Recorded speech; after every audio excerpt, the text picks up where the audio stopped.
ज्ञानतिमिरान्धस्यानन्दनशलाकया तस्मै श्रीगुरुवे नमः। श्रीचैतन्यमनोभीष्टं स्थापितं येन भूतले स्वयं रूपकदा मह्यं ददाति स्वपदान्तिकं।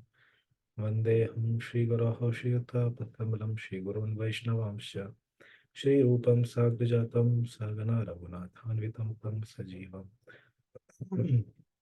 साधवैतं सावधूतं परिजनसहितं कृष्णचैतन्यदेवं श्री राधा कृष्ण पादान सर्वना ललिता श्री विशाखान्वितांश्च नमो विष्णुपादाय कृष्ण प्रेष्ठाय भूतले श्रीमते भक्ति वेदांत स्वामी निति नामिने नमस्ते सारस्वती देवे गौरवाणी प्रचारिणे निर्विशेष शून्यवादी पाश्चात्य देशतारिणे नमो महावदान्याय कृष्ण प्रेम प्रदायते कृष्णाय कृष्ण चैतन्य नामिने गौरकृष्ण नमः।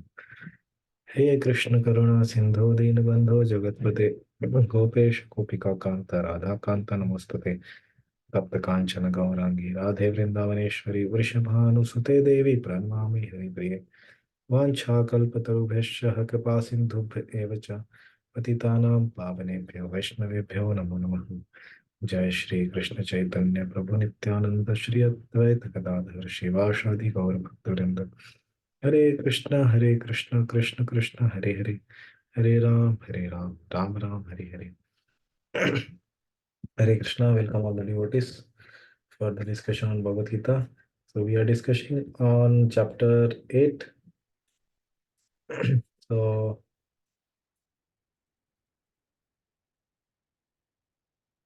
some short revision. Yeah.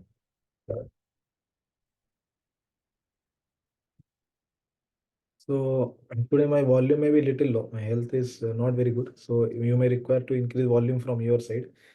So if required, please do it. Okay. So 8th chapter we have been discussing the attaining the supreme.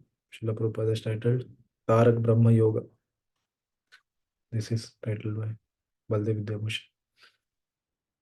So in this chapter we have been discussing 7th chapter we described how Lord Shri Krishna told about the Jnana and Vijnana aspect, and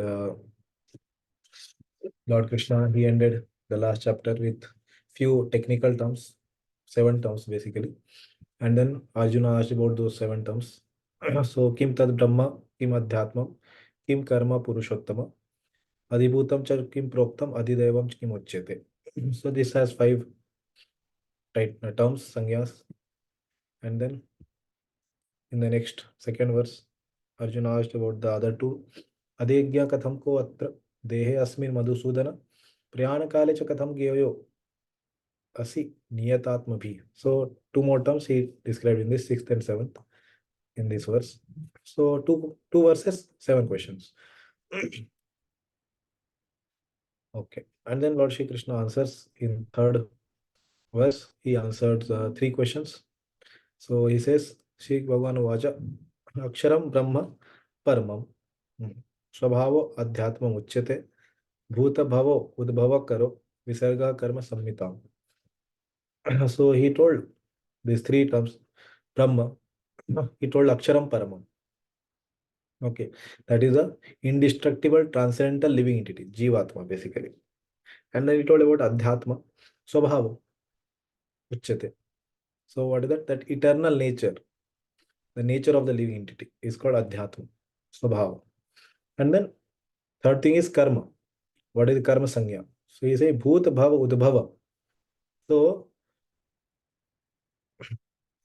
not- yeah. So action pertaining to the development of the material bodies of the living entities is called karma or fruitive activities. This understanding we know. So whatever living entity has done in the past life, that will fetch him the body in the next life. And then next verse answers the 3 more questions. Adhibhutam aksharo bhava. So previous was Brahma was akshara parama. Now he says adhibhutam, that is chara, destructible or changing. So he says that is fourth term, adhibhutam. So that is physical manifestation. That is the word. So best of the embodied being, the physical nature, which is constantly changing, is called adhibhuta. So the physical nature is called as Adhibhuta, external, Bhuta, like that. And then Adidevam, what is that? Purusha, the universal form, okay, or the demigods, including the demigods, that is called Adhidevam. And the sixth was Adhiyagya. So basically, Adhiyagya, he is saying the translation is the super soul, okay, the Adhiyagya. So I, Krishna is telling about himself, okay. So super soul in the heart of every living being is called Adhiyagya. So this is six questions. Hmm. Yeah.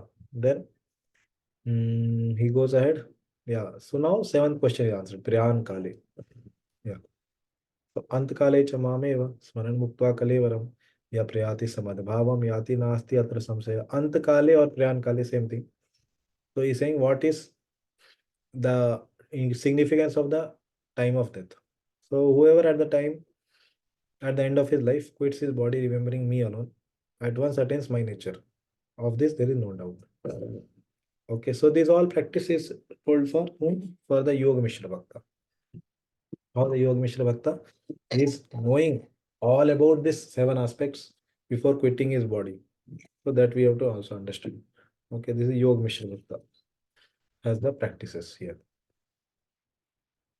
And later Krishna will also tell about the Shuddha Bhakta, Ananya Chetaha. So Prabhupada in his purports also describes about the aspects a bhakti yogi can take from this. Hmm.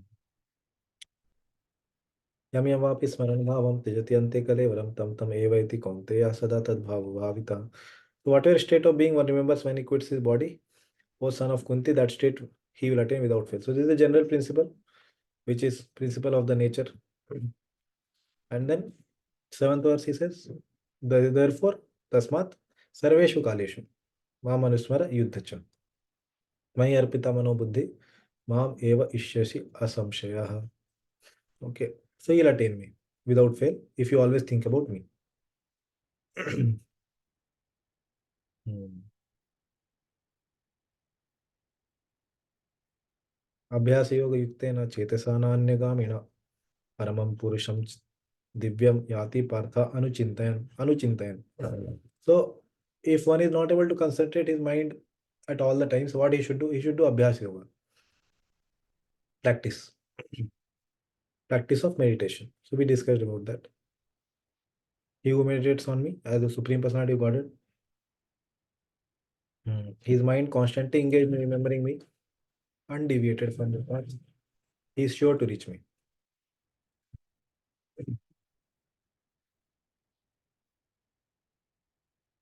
Yeah, this is what we discussed. Uh, Anybody wants to share any points or anything with what we discussed last time? Please share. Or you have any question you can ask.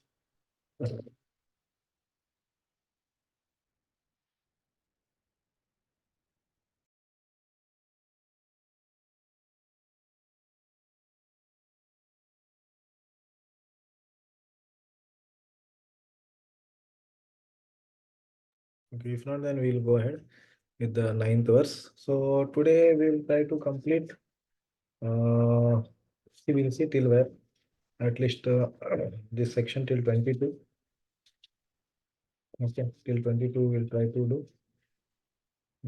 Because these all are practices for the Yoga Mishra Bhakta and Sat Chakra Yoga system and all will be explained. So not much will be directly applicable for Bhakti Yogi. So Ananya Bhakti will be described more in ninth chapter. Seventh and eighth more are about the Mishra Bhakti, basically the Pradhani Bhut Bhakti, where Bhakti is more and little bit mixture is there of yoga, jnana or karma. Okay. And not karma in these two chapters specifically 7 and 8. 7 and 8 more describe about the Yoga Mishra Bhakti and Jnana Mishra Bhakti only. Okay. And 8th is completely almost about Yoga Mishra Bhakti only. Okay. So okay, we'll discuss the ninth verse. So, what is the object of meditation for this Yoga Mishra Bhakta? Kavim Puranam Anusasitaram Anoraniyamsam Anushmaredyah Sarvasya Dhataram Achinte Rupam Aditya Varanam Tamsa Parastat. Jai Shri Radha Mate. Please read the translation.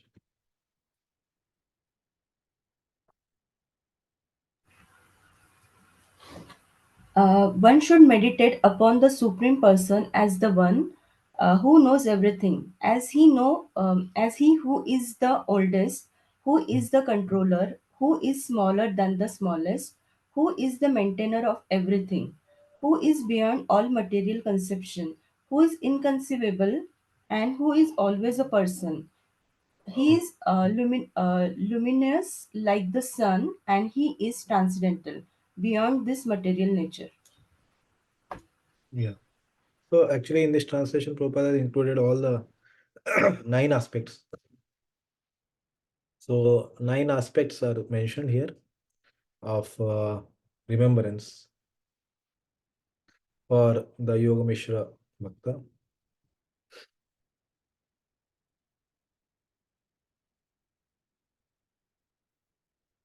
For Yoga Mishra Bhakta. Okay. So what are the nine things? So Kavim, okay, Puranam, Anusasitaram, Anor Aniyamsham, smaller than the smallest. Fourth, Anusmaredyaha, he who remembers. Sarvasya Dhataram, he is the foundation of everything. Fifth, Achinti Rupam, he has inconceivable form. This is sixth. Okay. Aditya Vardam, he has the form like the sun. Like that. Okay. Seventh, Tamsa Parastat. Okay. Actually, one we missed out. Kavim Puranam Anusasitaram Anoraniyamsam. Fourth, Sarvasya Dhataram Achintya Rupam. Okay. Achintya and Rupam are two different. Okay. Okay. Yeah. So this is six and this is seven actually. Yeah. So see the translation. Yeah. Achintya Rupam. Correct. Then Aditya Varnam is eighth. Tamsa Parastat ninth. Yeah. So Prabhupada has translated, see here, one who knows everything, Kavim. One who knows everything. Okay, we can see here also, Kavim. One who knows everything. This is the first one. First aspect of meditation for the Yoga Mishra Bhakta. Lord is knowing everything, like that. Okay. Purana, second. Oldest. Anusa Sitaram. This is third aspect. He is the controller of everything. External energy, internal energy, both. Obviously, and Tata Shakti also. Anoha Aniyamsham, smaller than the smallest. This is fourth. Okay. Anusmaredya, who is remembering? The yogi should remember. He should always think of. And then fifth aspect is Sarvasya Dhataram. He is the maintainer or the sustainer of everything. Sarvasya Dhataram. And then sixth is he is Achintya. He is inconceivable. Okay. And then sixth is that, okay, seventh is Rupam. He has a form. He has a personal form. See what Rupa has written. He is always a person. This is seventh. Okay. We can take it together also. Actually, Achintya Rupam, inconceivable form. Or we can say it's separate also. Aditya Varna, eighth. Luminous like the sun. Tamsa Parastat. He has transcended the darkness. Okay. That is ninth. Tamsa Parastat. Yeah, he is transcendental beyond the material nature. Ah, okay. Yes, Mati. Please read the purport by Srila Prabhupada. The process of thinking of Supreme is mentioned in this verse. The foremost point is that he is not impersonal or void. One Hmm. cannot meditate on something impersonal or void. This is very difficult. The process of thinking of Krishna, however, is very easy and is factually stated herein. Yeah. So this again, Rupam. That is focus. Nirvishesha Shunyavadi, Paschatya Desh Tarini. That he is focusing. Okay. Next verse. ध्यानकाले मनसा चलेन भक्त्या युक्तो योगबलेन चैव भ्रुवोर्मध्ये प्राणम आवेश्य सम्यक सतम परमं पुरुषम उपैति दिव्यम. Yes, Dipali Mataji, please read the translation.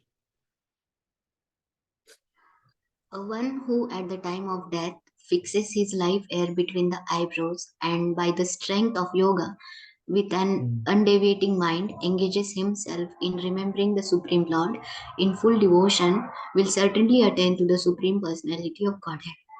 Yeah, so who is that one? This one is the Yoga Mishra Bhakta. And what is this process now described? This process called as Shat Chakra Yoga.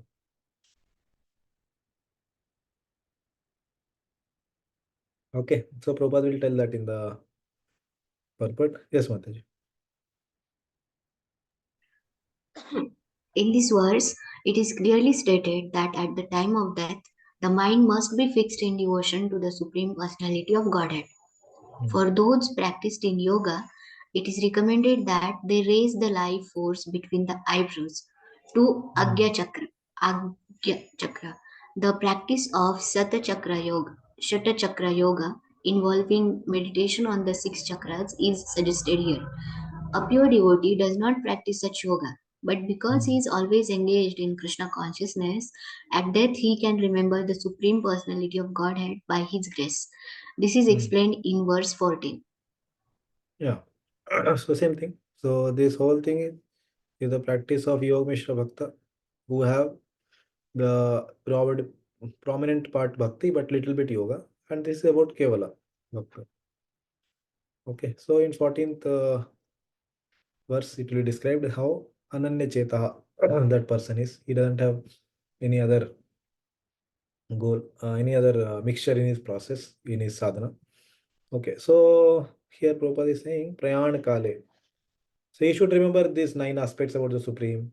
And then he's saying that how one should actually lift his prana from the different chakra, Muladhara chakra to Swadhisthana chakra, all that. And the six chakras are there.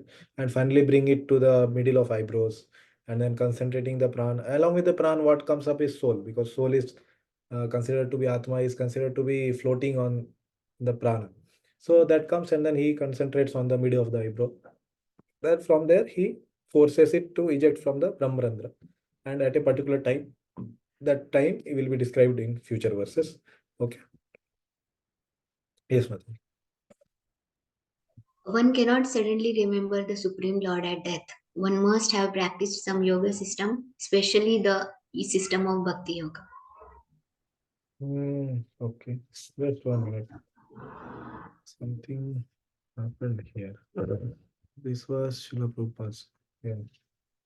Okay. Yes, Mataji. Yeah, continue. Yeah. One cannot. One cannot suddenly remember the Supreme Lord at death. One must have Mm. practiced some yoga system, especially the system of Bhakti Yoga. Yeah. So that's what. Anybody who has to attain his goal, so he should have performed the sadhana. And then he can attain the sadhya. Okay, so like last time also we were discussing, nobody can say, I will just shoot myself chanting Krishna at the time of death and attain it. Or here it's going to be described that, okay, he should die at certain fortnight of a certain Paksha, Shukla Paksha fortnight, he should die. Then he will attain Brahma Jyoti. But suppose somebody who has not practiced this yoga system dies at that time, he will not go to Brahma Jyoti. He will go to a place according to his karma. Okay, like that. But somebody who has practiced this yoga system, Yoga Mishra Bhakti, he has to die at that time to attain the Brahma Jyoti. That is the meaning. Okay. Next verse, 11th verse we'll discuss. So now he's going to describe this Shat Chakra yoga system in little detail. Okay. So yad aksharam ved vido vedanti vishanti yad yatayo vitaragaha yad icchanto brahmacharyam charanti tatte padam sangrahena pravakshe. Okay. Pranamati, please read the translation.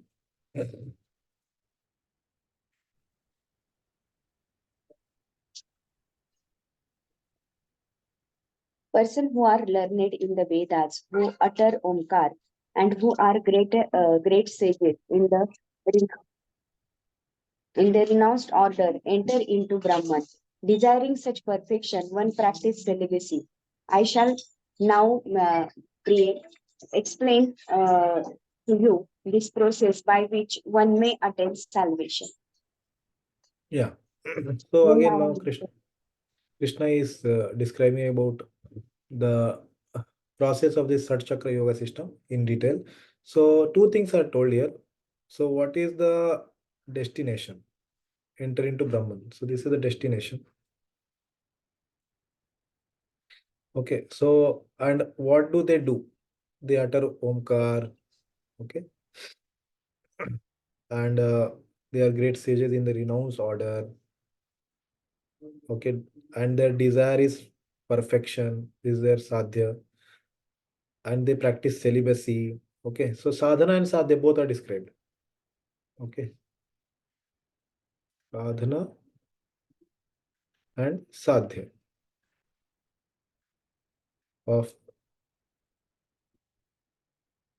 Yoga Mishra Bhakta is described here. So sadhana in general is Shat Chakra Yoga.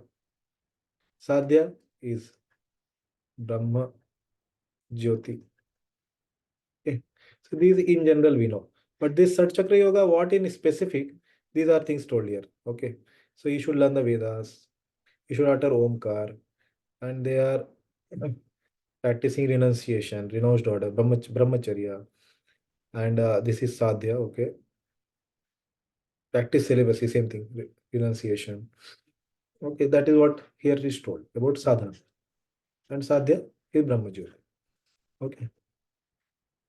Okay. So let's read the purport. Yes, Mataji.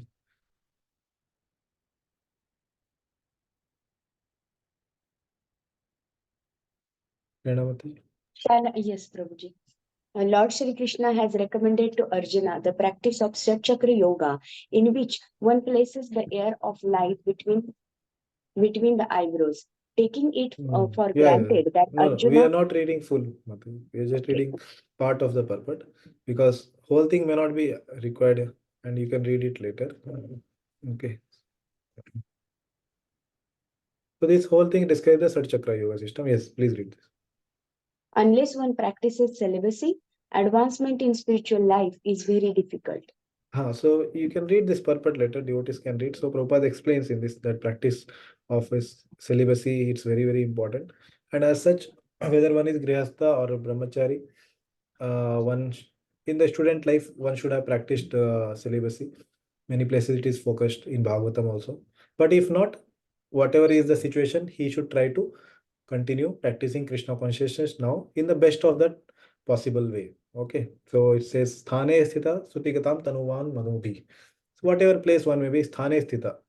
Okay, one should be situated at that place. Whatever he has practiced or not practiced, but tries to practice now seriously as much as possible, like that. Okay. And Prabhupada concludes, obviously, this whole chapter will conclude with this only. Hare Krishna, Krishna Krishna, Hare Hare, Hare Ram, Ram Ram, Hare Hare. So whole Sat Chakra Yoga, this will be going on. Hare Krishna Mahamantra. So Prabhupada concluding that for the age of Kali, this is not practical. So this will come in all purports. Yes, okay. So next part of the practice. Sarvadvarani samyama manohridi niruddhya cha nurdhani adhyatmana pranam athito yoga dharanam. Okay. Bhakti Leela Devi Mati. Yes, Prabhuji. Please read the Translation. translation. The yogic situation is that of detachment from all sensual engagement, closing all the doors of the senses and fixing the mind on the heart and the live air at the top of the head. One establishes himself in yoga. Yeah, so as I told, so from Muladhara, Adhishthana and all that chakras, he raises his prana. Along with the prana, Atma also raises. He concentrates on the mid of the eyebrow and then comes out from the Brahmarandra. So this is the process of the Sat Chakra Yoga system. Okay, describe. Yeah. So again, what is told is focus is the practice is the detachment from all sensor engagements. So all that things like okay, pratyahara, all that is not described. It was described in sixth chapter. Okay, yama, niyam, asan, dharana, whatever. These 8 things are there that Yoga Mishra Bhakta has already come to the level of controlling all his senses. Okay, so that's why he's able to do what? Closing all the doors of all the senses and then fix his mind and the heart on the Supreme. Okay, so he has done all that steps. Pranayama, pratyahara. Okay, all that is done. Yes, Madhu. To practice yoga as suggested here, one first has to close the doors of all sense enjoyment. This practice is called pratyahara, or the withdrawing the senses from the sense object. Yeah, yes. Yeah. So he concentrates on the super soul, all that Prabhupada also describes. It was told earlier only that he is knowing the Adhyatma, the Yajna, all that things, right? So, and by chanting the mantra Om. So, Om includes all that Jiva Shakti and Lord and Lord's other Shaktis like that. Okay. So now it will describe that thing. 13th verse. Om iti ekaksharam brahma vyahran mam anusmaran यह प्रयाति त्यजन देहम स याति परमाम गतिम. Okay, Shri Gangaputra Prabhuji, please read translation.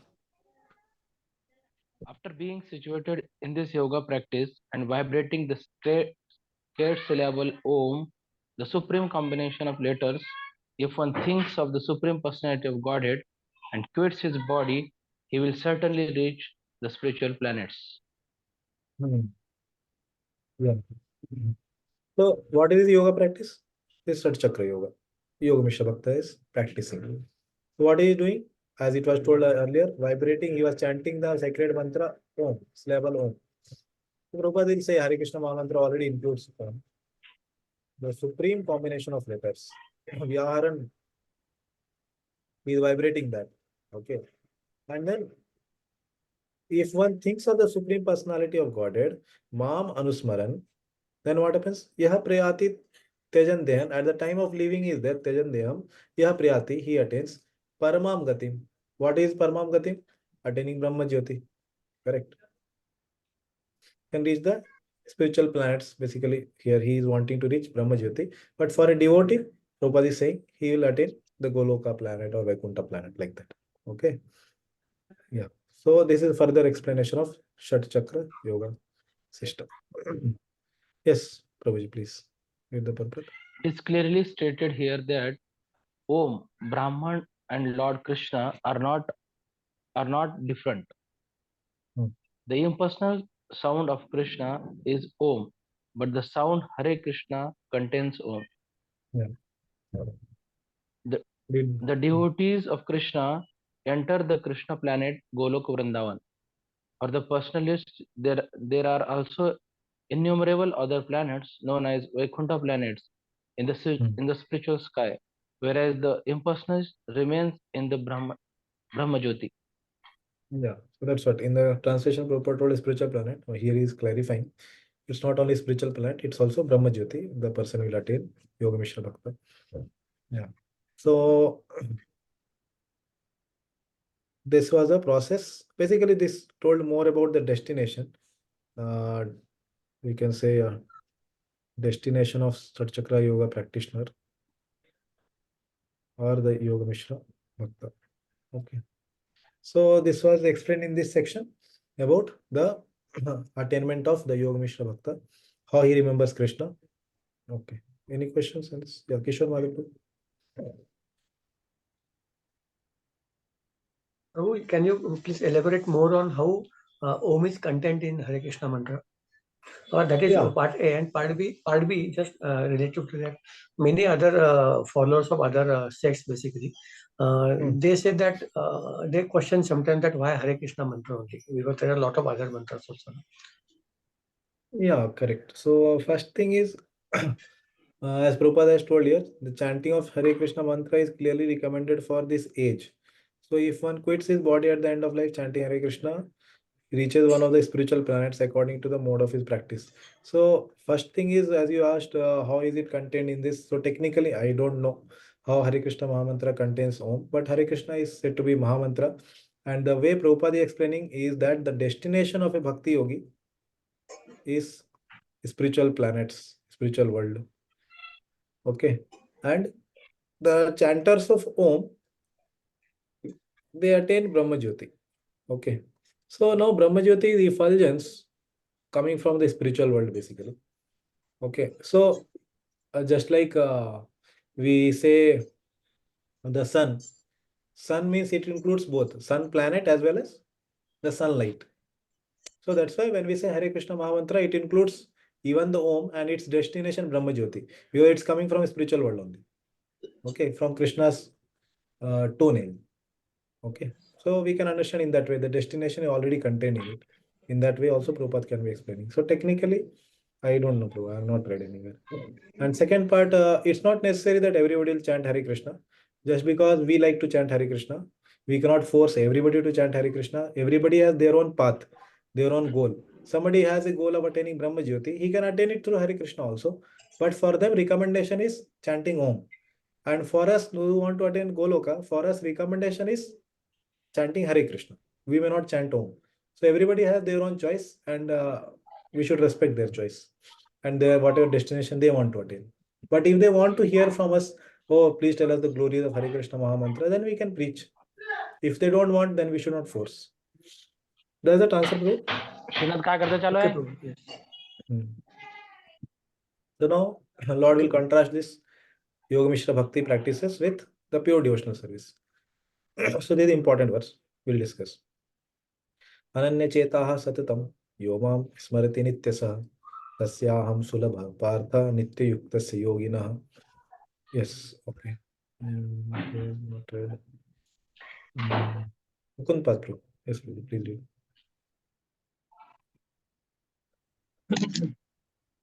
For one who always remembers me without deviation, I am easy to obtain, O son of Pruta, because of his constant engagement in devotional service. Yeah, so this is the contrasting with Bhakti Yoga, the path of Bhakti Yoga, or we can say, yeah, practice of Bhakti Yoga, whatever. So, Ananya Chetaha. Okay, this is first aspect. He is without deviation of his concentration, basically, we can say, or mind consciousness, is Ananya Chetaha. Okay, and how is it? Satatam, constantly, always, like that. That is another attribute of his practice. And what he is doing this Ananya Cheta Satatam in what? Smarati, remembrance. Okay, whom? Mam. Krishna is speaking this verse. Yo Mam Smarati. He is remembering. So this is a practice. Okay, Ananya Cheta he is, and he is Satatam remembering. And then again one word is used. Nityasaha, regularly. Already it was told. See here, Prabhupada, what he has translated. Satatam, always. Then he has translated again regularly. Nityasaha. And then for him, what is the destination? So what is the destination here? गरजा करून Tasya जोड जोड aham. मर्यादापर्यंत आवाज येतो. Hare Krishna, Yes, please cut. mute yourself kindly.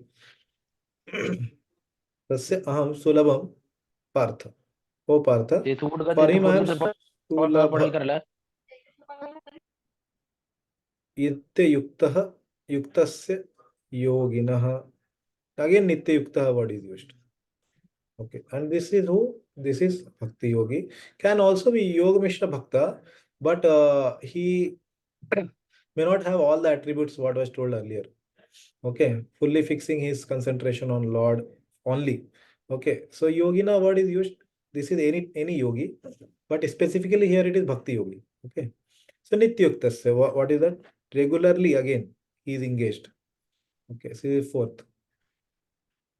So four things are told in this. Okay, so let's read. Yeah, so this we will discuss more in detail.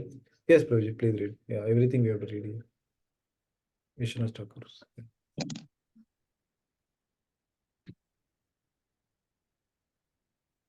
Having spoken of Pradhana Pradhanibhut Bhakti, Bhakti mixed with karma, mentioned in the Artho Jidnyasu Artharthi, Bhagavad Gita 7.16, and with the desire of liberation in Jara Marana Mokshaya, Bhagavad Gita 7.20, and also Bhakti mixed with yoga in this chapter, verse 9.9 to 13. Now the Lord speaks of Kevala Bhakti, the best Bhakti devoid of any material tinge. The mind of that Yes. yogi. 1 minute. Yeah, 1 minute. Yeah. Okay. So here he is summarizing whatever was told till now. So what is the summary he is saying? See, 7th chapter, 16th verse, we discussed about Pradhani Bhut Bhakti. Correct. What is Pradhani Bhut Bhakti?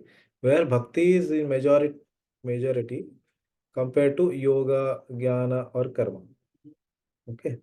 That was described. Okay. And there was another person described 7.29.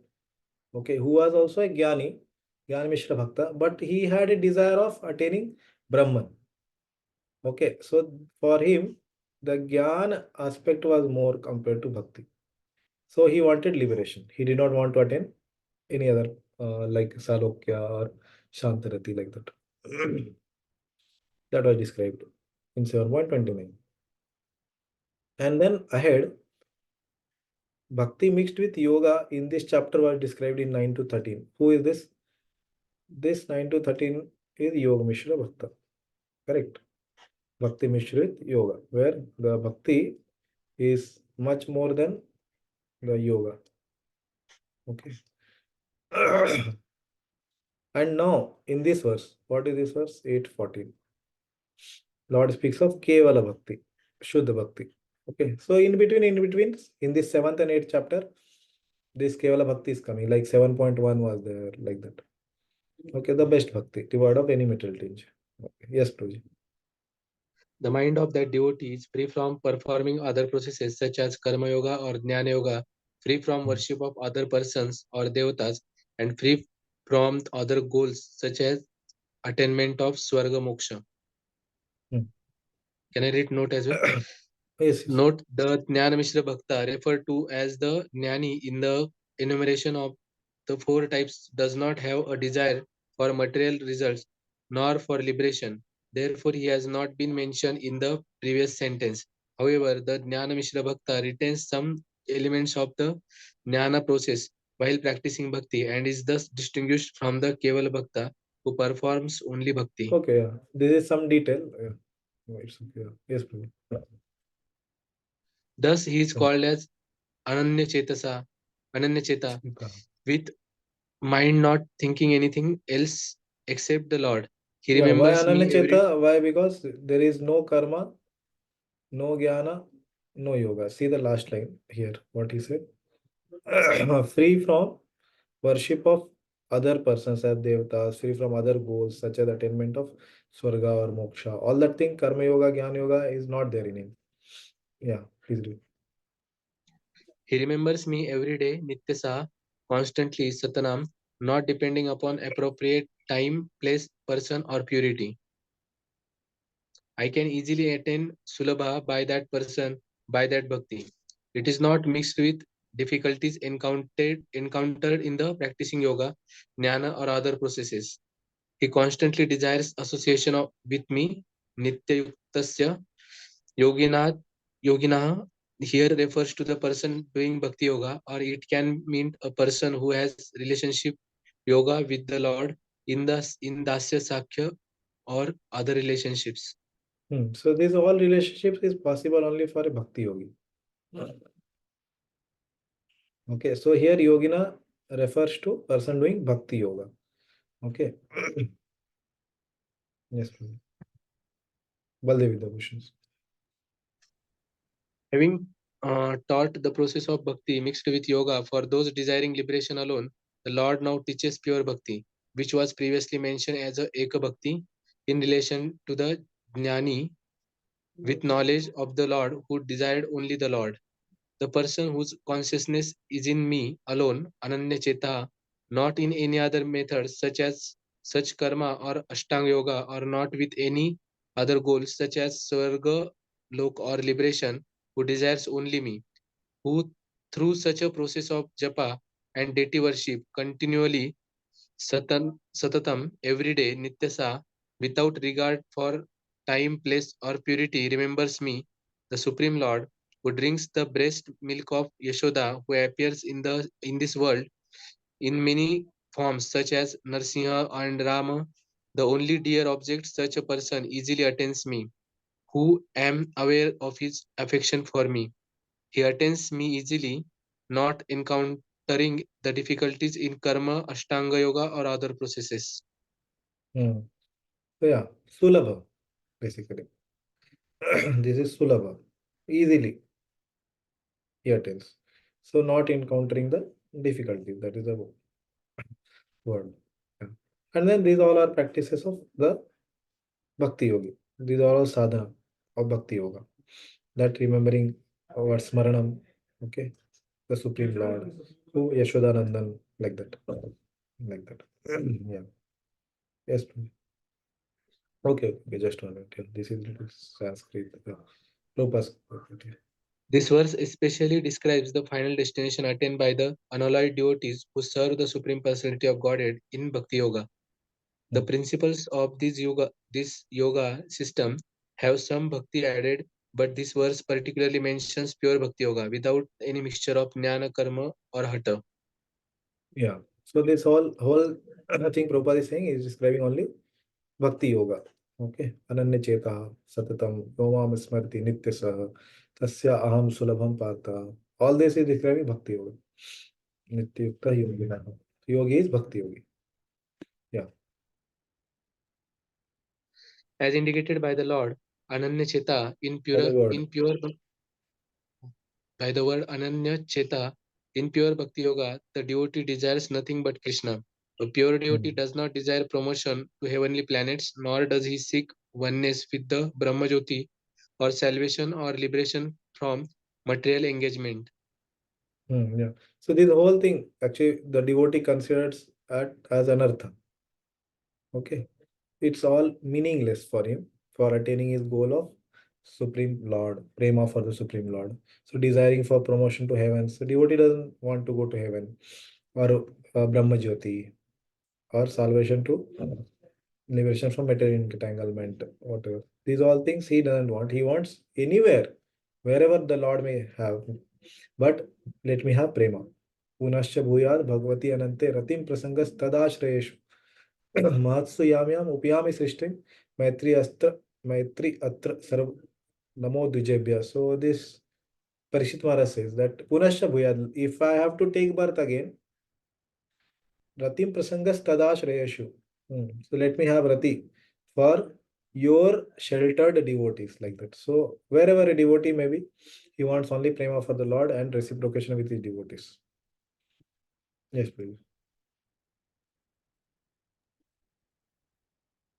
Whereas in Jnana Yogi, Karma Yogi, or Hatha Yogi has his own selfish interest, a perfect devotee has no desire other than to please the Supreme Personality of Godhead. Therefore, the Lord says that for anyone who is unflinchingly devoted to Him, He is easy to attain. A pure devotee always engages in devotional service to Krishna in one of his various personal features. Krishna has various plenary expansions and incarnations such as Rama and Narsimha, and a devotee who can choose to fix his mind in loving service to any of these transcendental forms of the Supreme Lord. Mm. Yeah, same thing. Earlier, Baladev Devotion also told same thing. So here, what is Prabhupada saying when he is saying that he does not have his own any selfish interest is not there. So which word in the shloka is mentioning?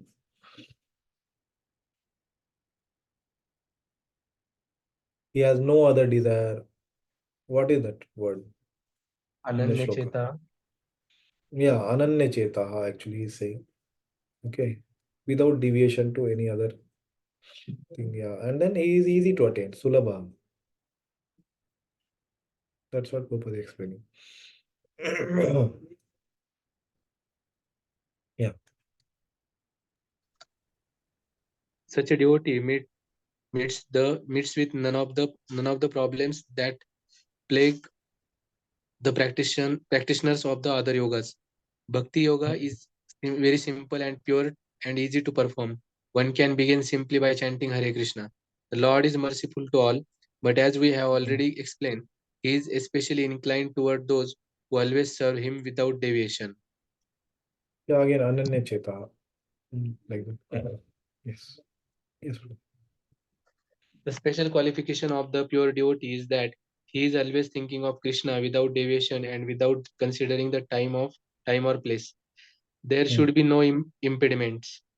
He should be able to carry out his service anywhere and at any time.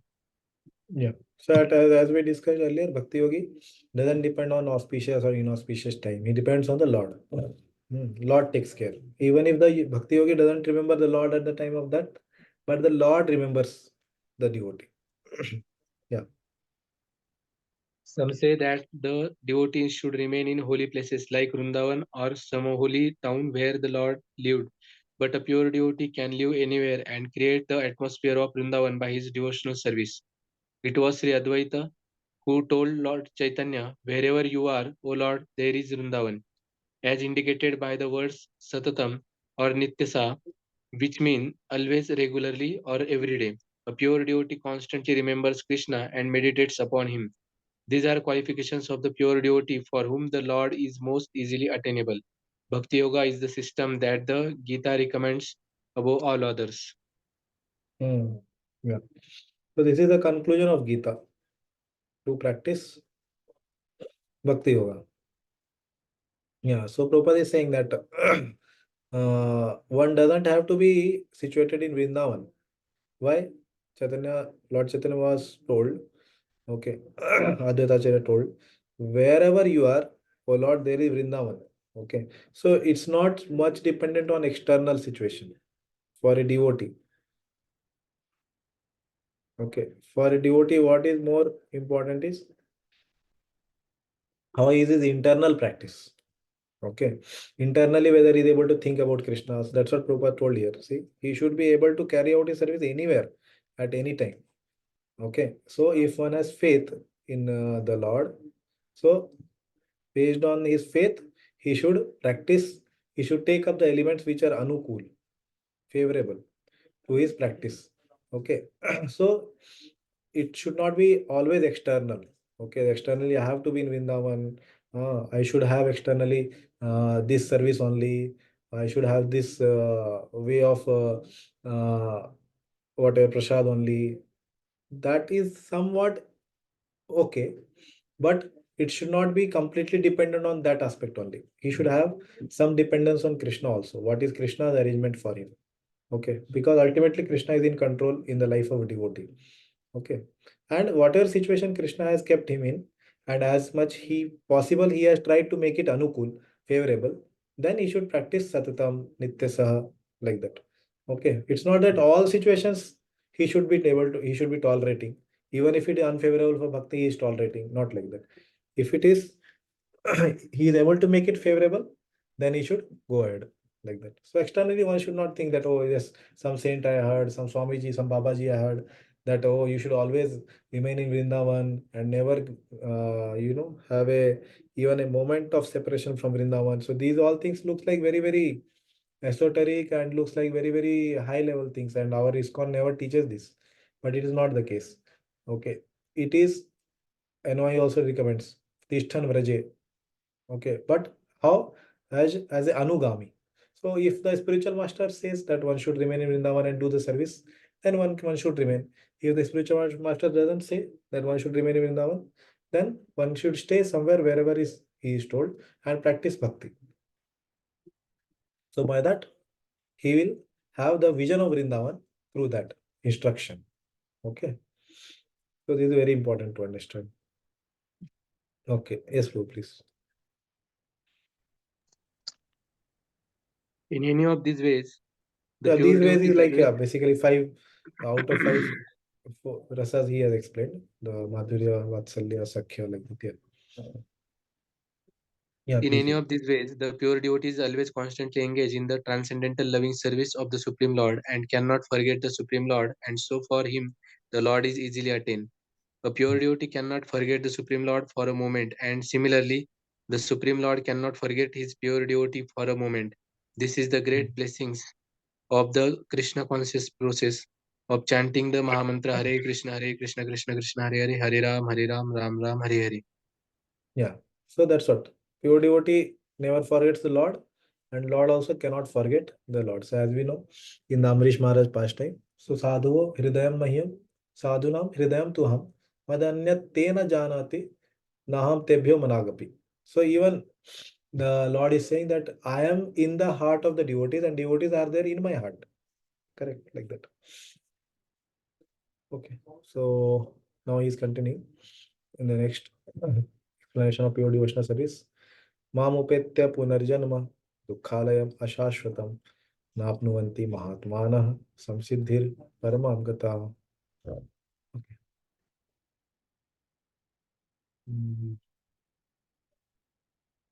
Yeah, Harsh, bro, please read.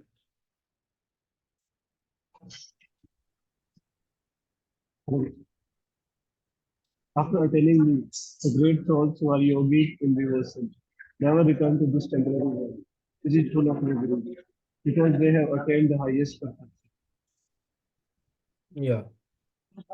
So, Mam Upetya, attaining me, Punarjanma na vidyate. Now, yeah. So, Punarjanma will not happen.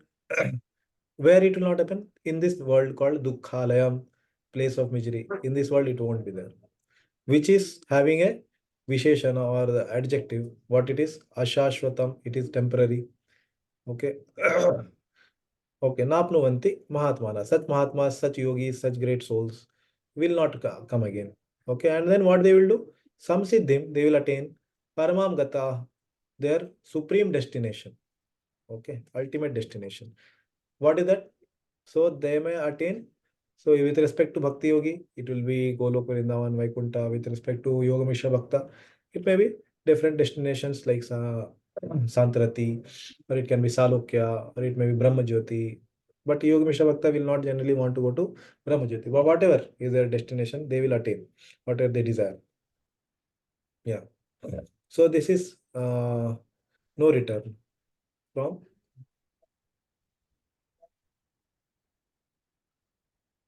the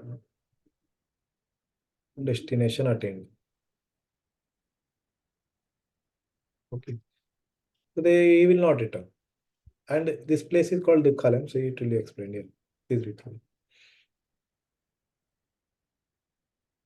Since this temporary material world is full of the misery of birth, old age, disease, and death, naturally, he who achieves the highest perfection and attains the supreme planet, Krishna Lok, Golok Vrindavan, does not wish to return.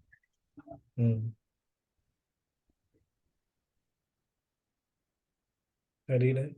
Mahatmas receive transcendental messages in the realized truth and thus gradually develop devotional service in and become so absorbed in transcendental service that they no longer desire elevation to any of the material planets, nor do they even want to be transferred to any spiritual planet.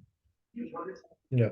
So yeah, these great souls practicing Bhakti Yoga, okay, they are transferred to the spiritual planet they want, and they will never come back.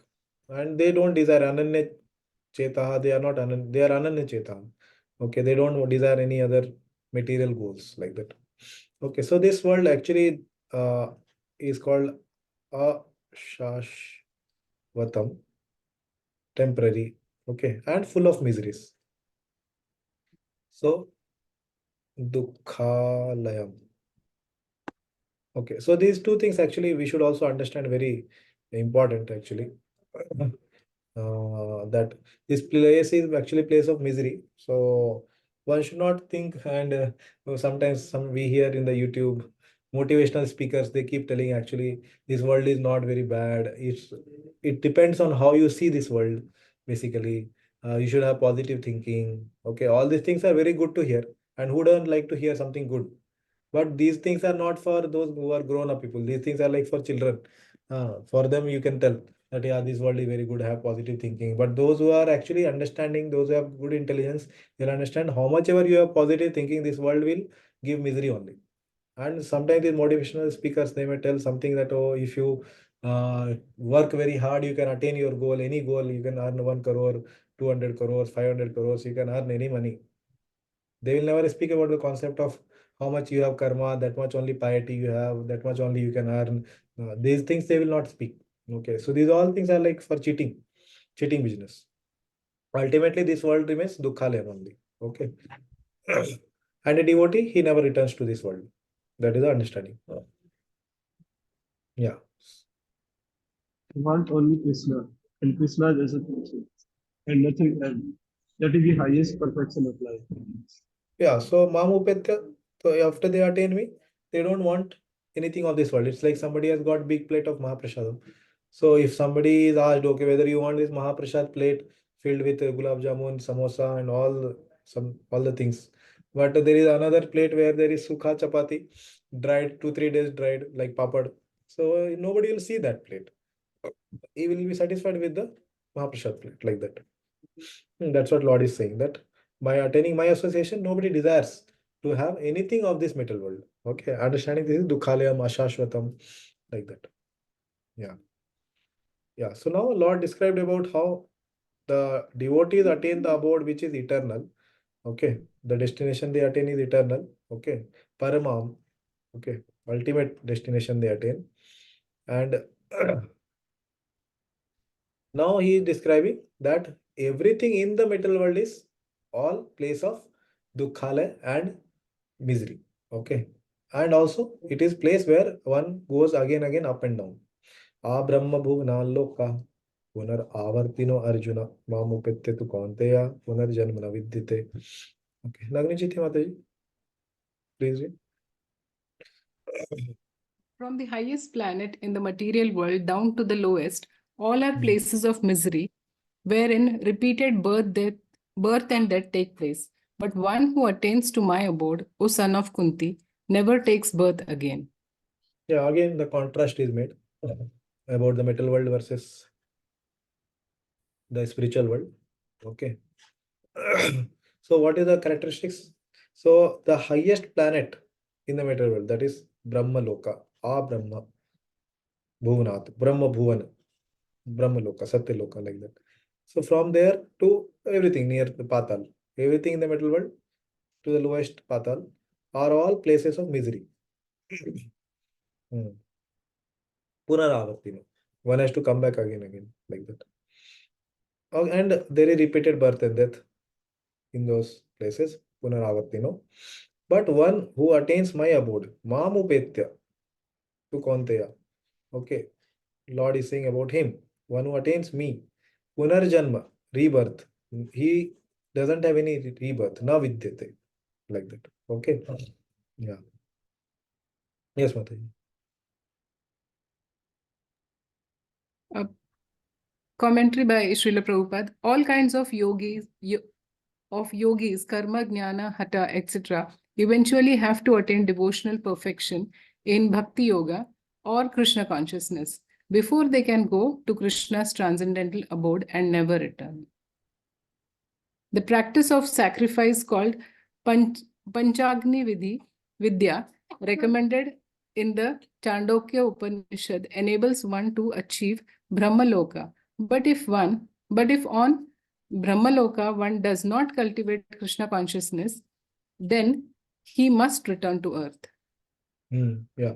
So yeah, a very important principle. All kinds of yogis,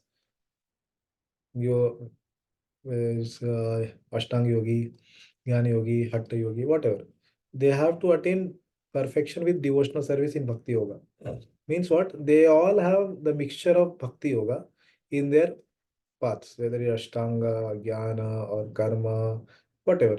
So they should be having an element of Bhakti yoga in that. Then only they will attain perfection. They may not take completely to Kevala Bhakti. But if this element is not there, as we have discussed earlier, whether it is Gunibhut Bhakti or it is Pradhanibhut Bhakti, both, there should be element of Bhakti. Pradhanibhut Bhakti, Bhakti is more, Gunibhut Bhakti is less. But that should be there, Bhakti should be there to attain perfection. And yeah, so this is some detail. The practice of sacrifice, Panchagni Vidya, that is, I think that shloka is quoted here. Yeah. So Baldev Vidyabhushan also quotes that enables one to achieve Brahma Loka, Satya Loka. But that doesn't mean he will automatically go from there. So see, Brahma is currently, our Brahma is a devotee. And those who may be in his association also may practice devotional service. And then they may go from Brahma Loka. If he practices Krishna consciousness, he will not return to earth. And if he does not practice, then he has to return to earth. So it depends on the person who is there in the Satyaloka. If he is practicing Krishna consciousness or his respective yoga system, either Ashtanga Yoga, Gyan Yoga, or whatever, not Karma, Ashtanga Yoga or Gyan Yoga, they are practicing, then they will attain their next destination. Okay, that will be explained in the Krama Mukti. They will attain Brahma Jyoti. And if they are having Gunibhut Bhaktas, basically they will attain Brahma Jyoti. And if they are Pradhanibhut Bhaktas, more Bhakti, then they will attain others, Salokya, as we discussed earlier, or they will attain Shantarati. Okay, all that destination they will attain. And they are Kevala Bhakta, they will attain Goloka or Vaikuntha. They will attain. All these destinations they will attain. Whatever they want.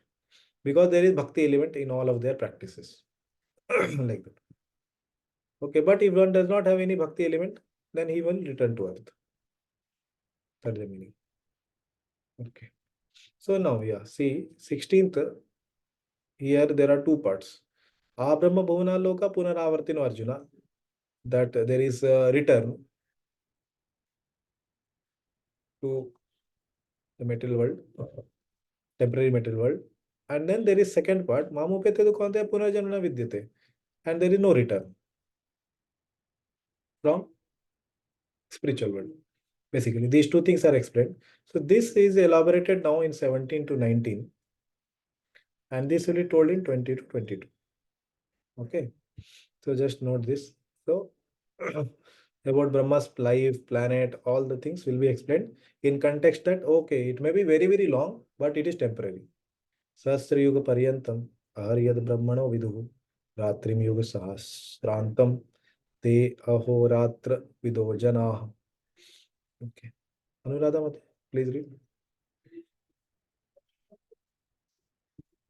Yes, Prabhuji. Hmm. Translation. By human calculation, 1,000 ages taken together form the duration of Brahma's one day, and such also is the duration of his night. Yeah, very simple. So this whole 17 to 19 is describing the rebirth in the metal world, basically. The temporary nature of the metal world. And now he is telling the life of Brahma.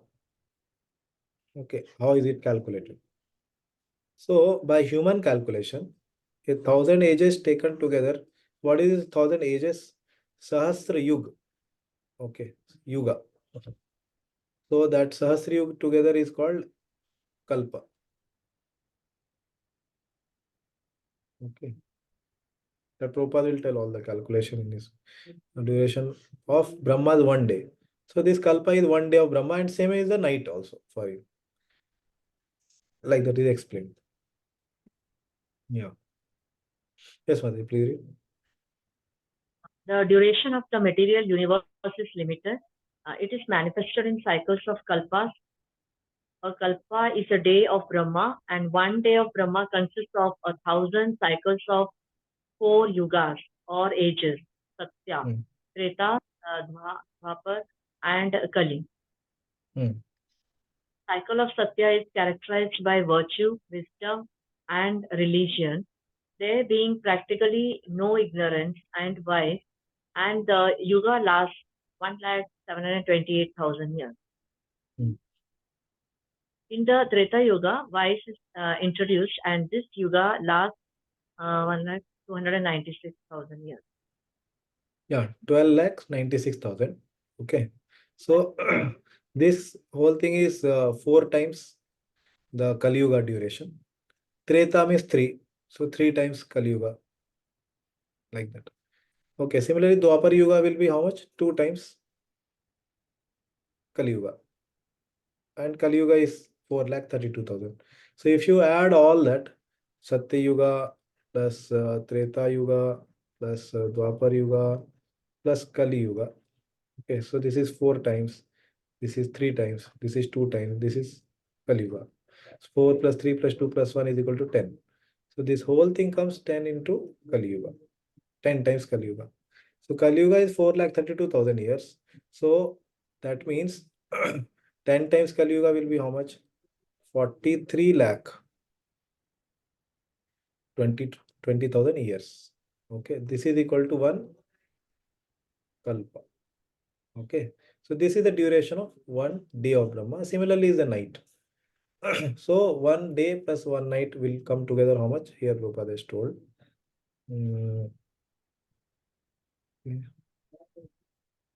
Yeah, please read Matthew.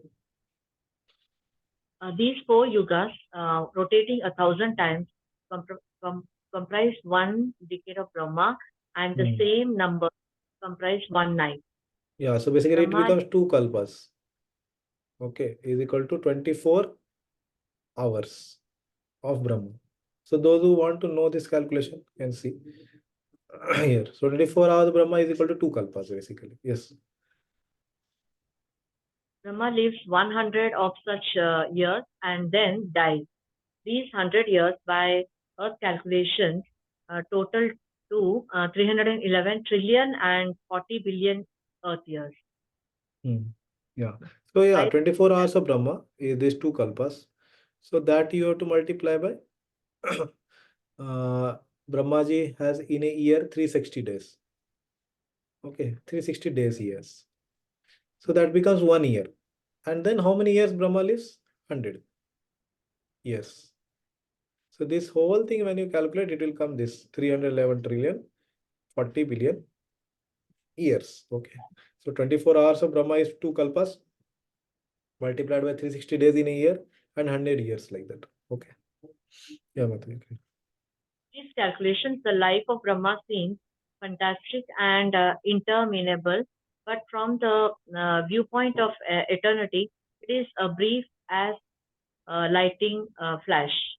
In the coastal ocean, there are innumerable Brahmas rising and disappearing like bubbles in the Atlantic. So, Brahma and his creation are all part of the material universe, and therefore they are in constant flux. Yeah. So one should not think and get so much influenced. Oh, Brahma has such a big number of years to live. That is not the focus of a devotee. Focus of devotee is that Brahma Punaravartino, that he also has to, if somebody is not practicing Krishna consciousness, then he has to undergo the cycle of birth and death. Okay, that is the focus of a devotee. That is what is the thing. And what is the example Prabhupada gives? These are like the bubbles in the Atlantic Ocean. So we cannot count also how many bubbles are there in Atlantic Ocean. One not in one bucket. So that's why he is saying innumerable Brahmas rising and disappearing are there like that. Okay. Yes, Fatih. In the material universe, not even Brahma is free from the process of birth, old age, disease, and death. Brahma, however, directly engaged in the service of the Supreme Lord in the management of this universe. Therefore, he at once attains liberation.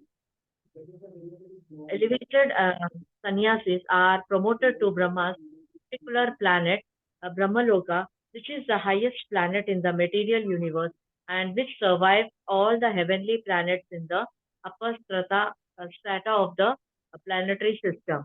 But in due course, Brahma and all the inhabitants of Brahmaloka are subject to death according to the law of material nature. Yeah. So same thing. So currently our Brahma is a pure devotee. So he is directly engaged in the service of Supreme Lord. So that doesn't mean that every time any Brahma in any material world, he is also a pure devotee. No. Just like we may say Indra. So Indra is a pure devotee or is he a mixed devotee? We like to answer. Indra is a pure devotee or a mixed devotee? Mixed devotee, Guruji. Okay, anybody else want to answer? Yes, Arun Poo.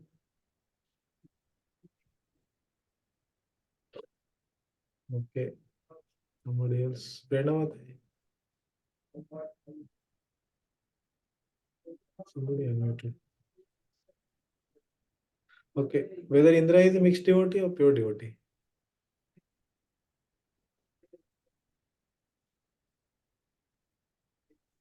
Mixed devotee, Prabhu. Yeah, okay. So, yeah, as all of you are saying, yeah, sure. Currently, Indra is a mixed devotee, but next Indra will be Bali Maharaj. Okay, so we cannot just say anybody who is at the post. Indra is a post, no, basically.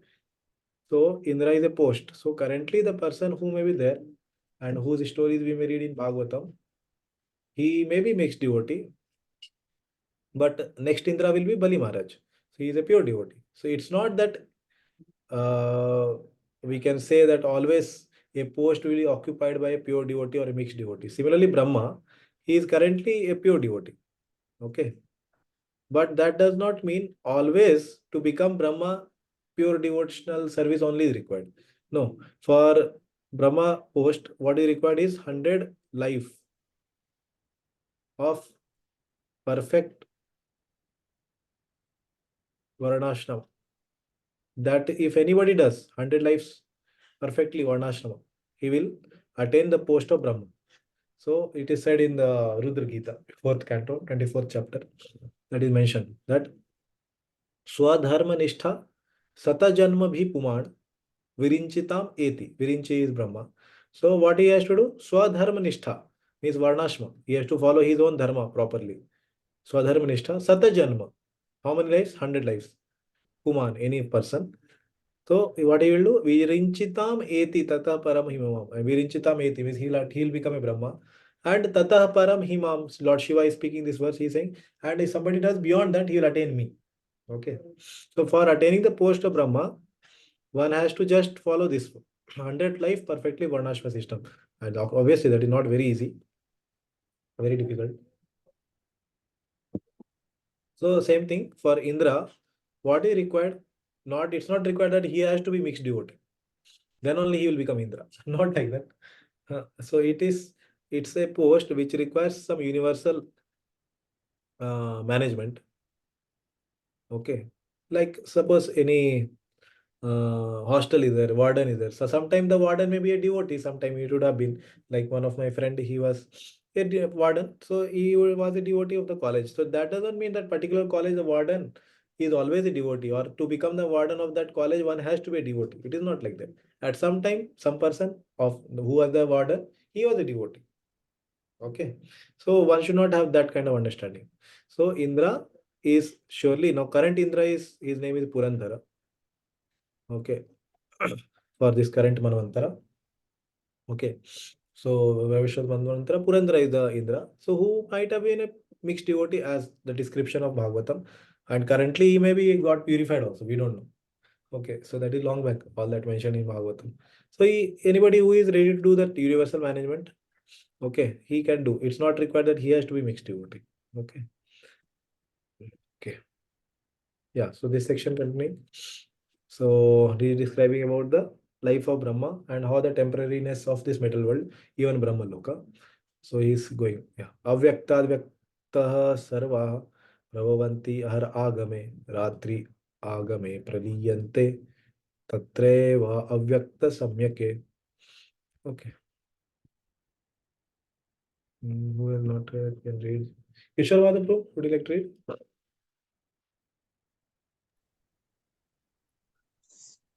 At the beginning of Brahma's day, all living entities become manifest from the unmanifest state, and thereafter, when the night falls, they are merged into unmanifest again.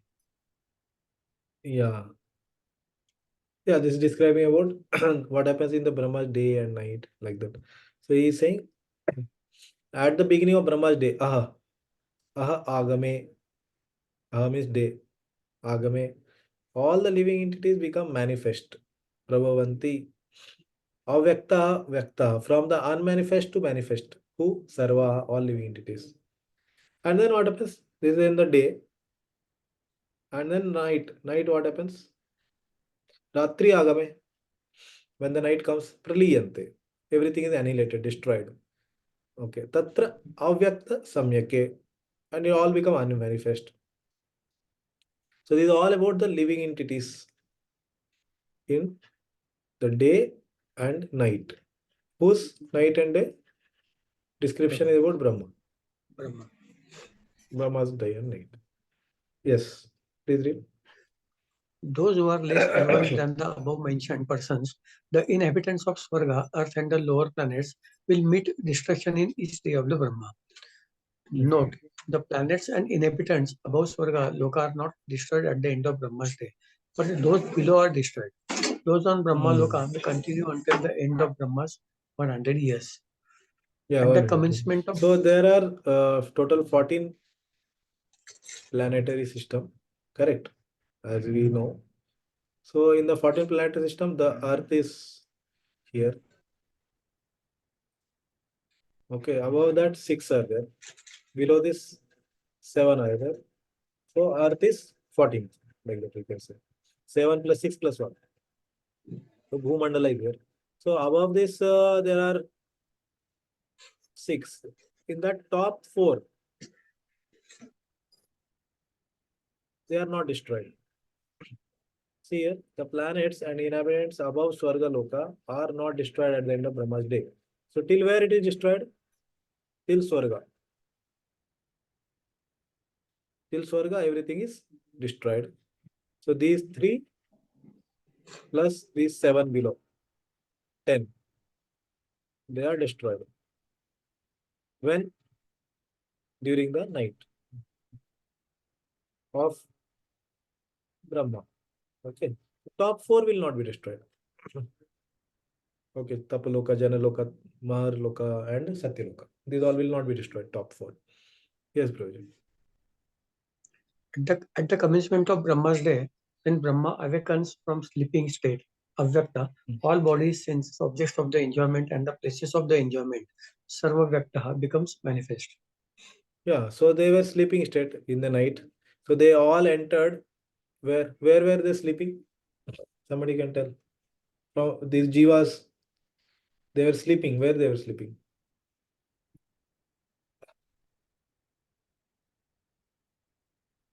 They were sleeping in their Vishnu's own body. There's both In of which the them. body Vishnu? of During Mahavishnu. annihilation in Vishnu's body. Vishnu's body. Which Vishnu? Garbhodaksha. Mahavishnu. Garbhodaksha. Mahavishnu, Garbhodak- Garbhodaksha Vishnu, Maha- or in the super soul? Mahavishnu. Okay, any Mahavishnu. other answer? Yeah, with any other answer? Mahavishnu is one answer. Anybody else? Karnodaksha. Huh?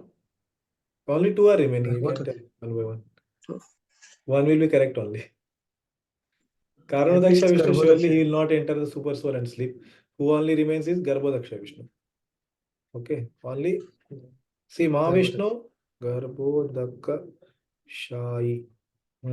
So, one who is sleeping in Garbhodak ocean, these jivas will go and sleep inside him. Okay, during the night. But during the end of Brahma's life, the whole universe is destroyed. Then they will go and sleep where? Then they will sleep in the Karnadaksha Vishnu. Okay, so they will not sleep in the night of Brahma. Okay, at the end of life of Brahma, they will sleep in Mahavishnu. Okay, I will show you one picture here. Understand.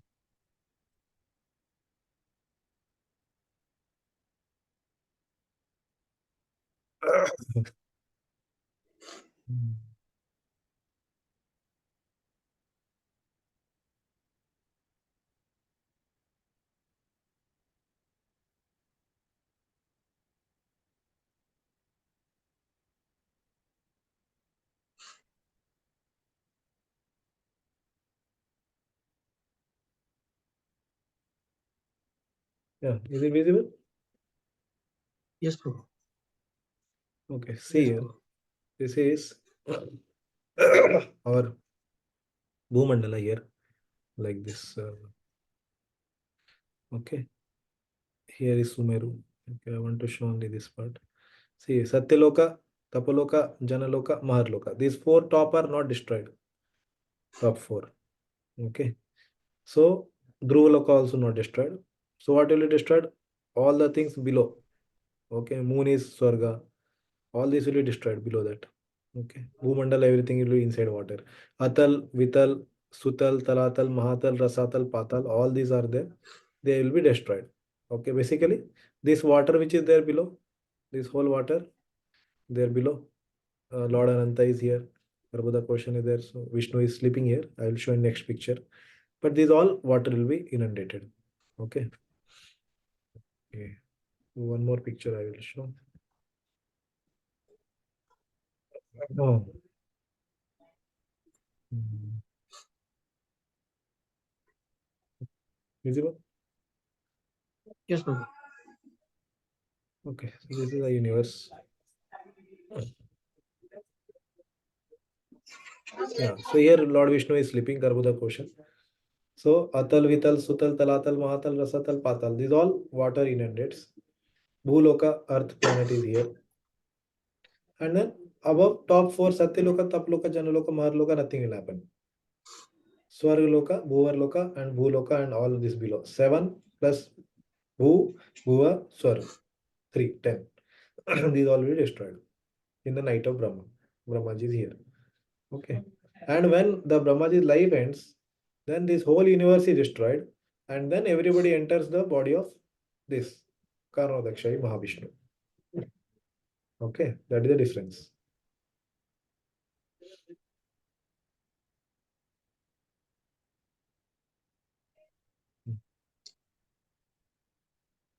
Yes, please continue. Yeah, Prabhu, before I forget, you please share these photos. Yeah, we'll share in the group. Yes, At please. the Okay. commencement of Brahma's night, when it is time to sleep, they disappear within Brahma's tatra eva, caused by this sleep, avyakta samjnake. The word avyakta in this verse does not refer to pradhana, since this verse is speaking of the daily creation and destruction, during which time the elements like other remain intact. Note, merging into the pradhana will only take place at the end of Brahma's life. Thus, avyakta here Yeah. refers to the sleeping state of Brahman. Yeah, so that's what there Mahavishnu. Everybody will enter when when Brahma's life ends. Okay. Last verse of this section. Prabhu, yeah. Prabhu, I just note down my question, then you can answer. Because this was related to this word. You share the photos also. But I had one inquisition. I follow a lot of astronomy. But is there any good book written by any of advanced devotee who can actually correlate the astronomical results? Like we have Earth, solar system, Milky Way, correct? On one side, which is a physical science, and the other side, what has been written by Vedas or what you depicted basically. But is there any authenticated a book which can correlate both the sciences and show the link between as such? You can answer me later on also. Yes. Yes. भूतग्रामः स एवायं भूत्वा भूत्वा प्रलीयते रात्रि आगमे अवशः पार्थ प्रभवति अहर आगमे. Okay. Yeah, Arunavati, please read. Translation. Prabhuji, there is a lot of noise Okay, and background. you're outside. Okay. Somebody else can read. Yeah, Bhakti Leela Mataji, please read. Yes, ma'am. Translation. Again and again, when Brahma's day arrives, all living entities come into being. And with the arrival of Brahma's night, they are helplessly annihilated. So yeah, again description about the Brahma's day and night. Continuing. So this is the description about the first two lines. That is the temporary nature, ashashvataha nature of the material world. Okay. Again. destruction, creation, annihilation, whatever it continues. Yes. But if they all disappear, they may not appear again. This fear arises from the logic that once being destroyed, a thing will not manifest again. This This is a was question basically. A question in the mind of the opposition. Okay, that you told, oh, at the night they will disappear, so they will not appear again, it seems. Yeah, so he's saying no, that is not the logic to be applied here. That once the thing is destroyed, it will not manifest again. Yes. this verse Please. refutes that idea. Mhm. All moving and non-moving beings under the control of their karmas, avasha, appear at the commencement of the day. The Mhm. meaning here is that the intelligent person will become detached from this world, understanding that the world is disturbed by such a flow of birth and death. Yeah, so this is the meaning one should carry. Like a Gyan Yogi or Yoga Mishra Bhakta or Kevala Bhakta, Krishna conscious devotee. What he will do, these all are practitioners of Bhakti Yoga. They may have some mixture in their practice, but he will become detached from this world. Okay. Who will not become detached? The Karma Yogi. Because his goal is in the material world only, like Swarga. So Karma Yogi will not become detached. So understanding that the world is disturbed by such a flow of birth and death. Yes. Yeah, please read. The less intelligent who try to remain within this material world may be elevated to higher planets and then again must come down to this planet Earth. During the daytime of Brahma, they can exhibit their activities on higher and lower planets within this material world. But at the time coming of Brahma's night, they all are annihilated. In the day, they receive various bodies for material activities. And at night, they no longer have bodies but remain compact in the body of Vishnu. Then again, they are manifest at the arrival of Brahma's day. Yeah, so the question arises, okay, if they don't have body, so without living entities which are there, so when they again come into being in the next life, will they have the same desires they have earlier or they will have new desires now? Can somebody tell? The desire will be same, the living entity, or it will have no desires? Same desire. Yeah, actually, they will have the same desires what they experienced. So that all desires is saved in their chitta, in their consciousness actually, and that consciousness remains with them, even though their bodies may be destroyed. But the consciousness remains with them. Okay, that is at the end of the night. But at the end of even the day, the life of Brahma, then even the whole chitta is also destroyed, and but still the desires are stored in the soul. That will be explained in the third canto. When we read that time, we can discuss that third canto. Explain that the soul is there. The soul has the desires actually, particular desires, even at the end of Brahma's life. Okay. So body may be destroyed, but basically the point is desire is not destroyed. Okay. Yeah. So now the second part, 20 to 22, that the permanent nature of the spiritual world, that will be explained here. Okay. Permanent nature of the spiritual world. परस्तस्मात् तु भाव अन्यो अव्यक्तो व्यक्तात् सनातनः यः स सर्वेषु भूतेषु नश्यत्सु न विनश्यति. Yeah. Prerna, please read. Yet there, yet there is another nature, yet there is another unmanifest nature, which is eternal and is transcendental to this manifested and unmanifested matter. It is supreme and is never annihilated. When all in this world is annihilated, that part remains as it is. Yeah, so basically he is saying there is two things here. Uh, First thing, it is unmanifest nature. Another unmanifest. Which was the first unmanifest nature? Previously explained. One more place, avyakta. This word was used, unmanifest. See where it was told.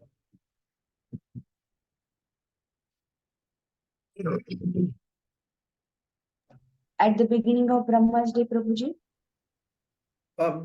No, in the night, basically, when everything is annihilated, destroyed, annihilated, that time everything is unmanifest. Okay, that is one understanding. And another one is that there is also at the end of the life of Brahma, everything is unmanifest in the form of Pradhan. Okay, and then when Lord Vishnu again glances, then it becomes manifest called Mahat Tattva. So that also can be one understanding. So that was all material unmanifest. This is another means spiritual unmanifest nature, which is eternal and is transcendental. Okay. It is transcendental to what? The manifested during the day and unmanifested during the night of the material world. So these all are referring to the material world, manifest, unmanifest. And compared to that, this is supreme and is never annihilated. Okay. Like that. So the transcendental spiritual world. Yeah. Please. Krishna's superior spiritual energy is transcendental and eternal. It is beyond all the changes of material nature, which is manifest and annihilated during the days and nights of Brahma. Krishna's superior energy is completely opposite in quality to material nature. Superior and inferior natures are explained in the 7th chapter. Yeah. So this we discussed about Gyan and Vigyan. Okay. So this was Vigyan aspect. And there was no. Yeah. Yeah, Vigyan, we can say Vigyan. Yeah, correct. Because here Prabhupada using that. Vigyan is correct. Vigyan and Gyan. Okay, is opposite in quality. Otherwise, I think it is Jiva Tattva and material world, not like that. Okay, superior here is about the spiritual world only. And it is beyond all the changes of the material nature. So that's why the verse is saying, you see, na vinashyati. There is no destruction. Okay. And then further description of that spiritual world. Avyakto akshara iti uktastam ahu paramam gatim yam prapya na nivartante tadhama paramam mama. So he again describing what is abode, that it is paramam. It is supreme. Okay. Yeah. Dipali Mataji, please read translation. That which the Vedantis describe as unmanifest and infallible, that which is known as the supreme destination, that place from which, having attained it, it never returns. That is my supreme abode. Yes, thank you. So avyakto akshara iti uktas. Okay, so,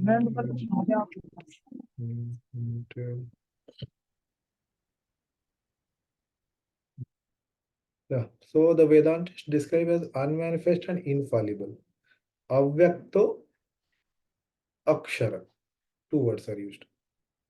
Okay. So these are the descriptions about the spiritual world. Okay. That is unmanifest means it is not having the material nature, and then it is infallible. Akshara. Everything there is eternal, like that. Tam ahu paramam gatim. Okay. So it is the ultimate destination. So see here, that which is known as the supreme destination. Yam prapya, and who say? So Vedantists, they are saying. Okay. Yam prapya, attaining that, yam prapya, na nivartante. One does not return. Yad gatva na nivartante. Yam prapya na nivartante. Same thing. No return. Okay. Place of no return. It is not like Swarga. Like one attains and comes back after Punya is destroyed. Not like that. And it is supreme. So description is about the spiritual world. Okay. Nature of the spiritual world. Yes, Mataji, please read the purport. Someone is unmuted. The supreme abode of personality of Godhead Krishna is described in the Brahma Samhita as Chintamani Dham, a place where all desires are fulfilled. The supreme abode of Lord Krishna, known as Goloka Vrindavan, is full of places made of touchstone. There are also trees called desire trees that supply any type of eatable upon demand, and there are cows known as Surabhi cows which supply a limitless supply of milk. In this abode, the Lord is served by hundreds of thousands of goddesses of fortune, Lakshmis, and he is also Govinda, the primeval Lord and the cause of all causes. The Prabhupada is describing about the whole spiritual world. Yeah, please continue. In the Bhagavad Gita, Lord Krishna gives only a small hint of his personal abode, Goloka Vrindavan, which is the supermost planet in the spiritual kingdom. Yeah, but A vivid description is given in the Brahma Samhita. So Prabhupada explains in his whole purport about the Brahma Samhita verses one can read there. Purusha Sapara Partha Bhaktyalabhyastu Ananyaya Yasyanta Sthani Bhutani Yena Sarvamidam Tatam. Okay, Nagniti Mataji, please read.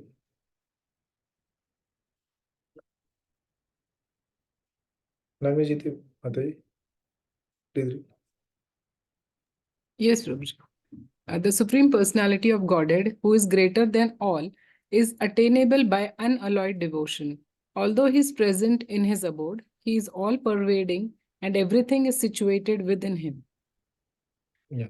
So now the method of attainment of Supreme Personality of Godhead is given. Who is Supreme Personality of Godhead? And the method to attain him. That is explained here. So, Purusha sa Paraha Partha. He is the Supreme, Paraha. Bhakti Alabhyaha. Okay, so this is a sadhana to attain the Supreme Person. That is Bhakti Yoga. By Bhakti. Yeah. Ananyaya. What kind of Bhakti? Unmixed. Pure. Kevala. All that words are there. Pure Bhakti. Unalloyed. Undeviating. Yasyanta Sthani Bhutani. And then who is that Supreme Lord? He is present in his abode, although he is all pervading. And he is everything. And everything is situated within him. Yasya antasthani bhutani. Everything is situated in his inside him. And yena sarvam. He is pervading everywhere. Idam tota, like that. Yes, Mataji. Srila Prabhupada's commentary. It is here clearly stated that the supreme destination from which there is no return is the abode of Krishna, the Supreme Person. The Brahma Samhita describes this supreme abode as Ananda Chinmaya Rasa, a place where everything is full of spiritual bliss. All the variegatedness manifest there is of the quality of spiritual bliss. Nothing there is material. That variegatedness is expanded as a spiritual expansion of the Supreme Godhead Himself, for the manifestation there is totally of the spiritual energy, as explained in chapter 7. So where it was explained in chapter 7 that everything is spiritual. Somebody knows where it was told in chapter 7?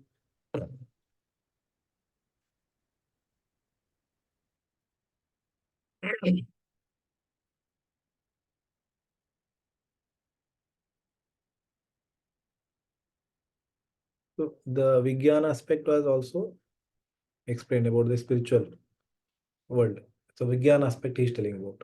Okay, the spiritual energy, Vijnana.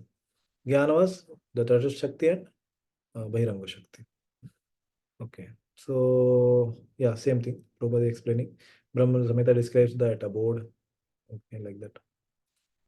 All the variegatedness manifest there is of the quality of spiritual bliss only. Okay, nothing is material. So what is this explaining? So here Prabhupada, sorry, Krishna has told that Yasya anta sthani bhutani yena sarvam. He is pervading everywhere. And then this world is, as told in the previous shloka, the word was used avyakta akshara, permanent and unmanifest. So this is about the spiritual planet. Yeah, everything is spiritual bliss, nothing is material. Like that. Yes, Mati. As far as this material world is concerned, although the Lord is always in his supreme abode, he is nonetheless all pervading by his material energies. So, by his spiritual and material energies, he is present everywhere, both in the material and in the spiritual universes. To enter Krishna's supreme abode or the innumerable Vaikuntha planets is possible only by bhakti, devotional service, as clearly indicated here by the word bhaktya. Yeah, bhaktya. By the method of bhakti. Bhaktya labhya. That was true. And this is explaining how Lord is inside everything. Yasyantas sthani bhutani. In him is everything, and he is also in everything. That is yena sarvam idam tatam. Yeah. Yes, Mati.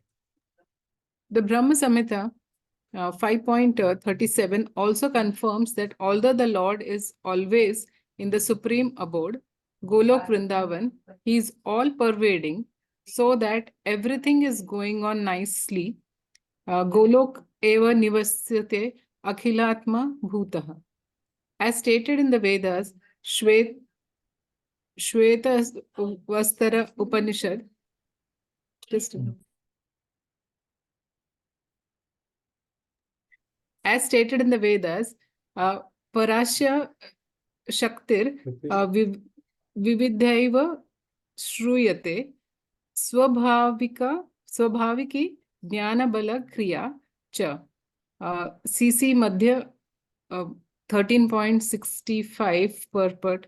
These energies are so expansive that they systematically conduct everything in the cosmic manifestation without a flaw, although the Supreme Lord is far, far away.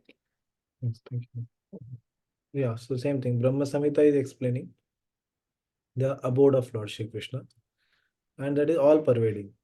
He in that abode, and everything is going on nicely. Goloka eva nivshati akhilatma bhutaha. And how he is expanding? So he expands through his energy. Parasya Shaktir Vidaya Vishuryate. So whenever we have these statements like he is pervading everywhere, it's not like Brahman, it's like his energies are pervading everywhere. That we have to understand. Energies are expansive. Okay. So this section we ended. Anybody has any question on this, what we discussed till now? The nature of the spiritual world. And then before that we discussed Brahma's life, night and day. Any questions?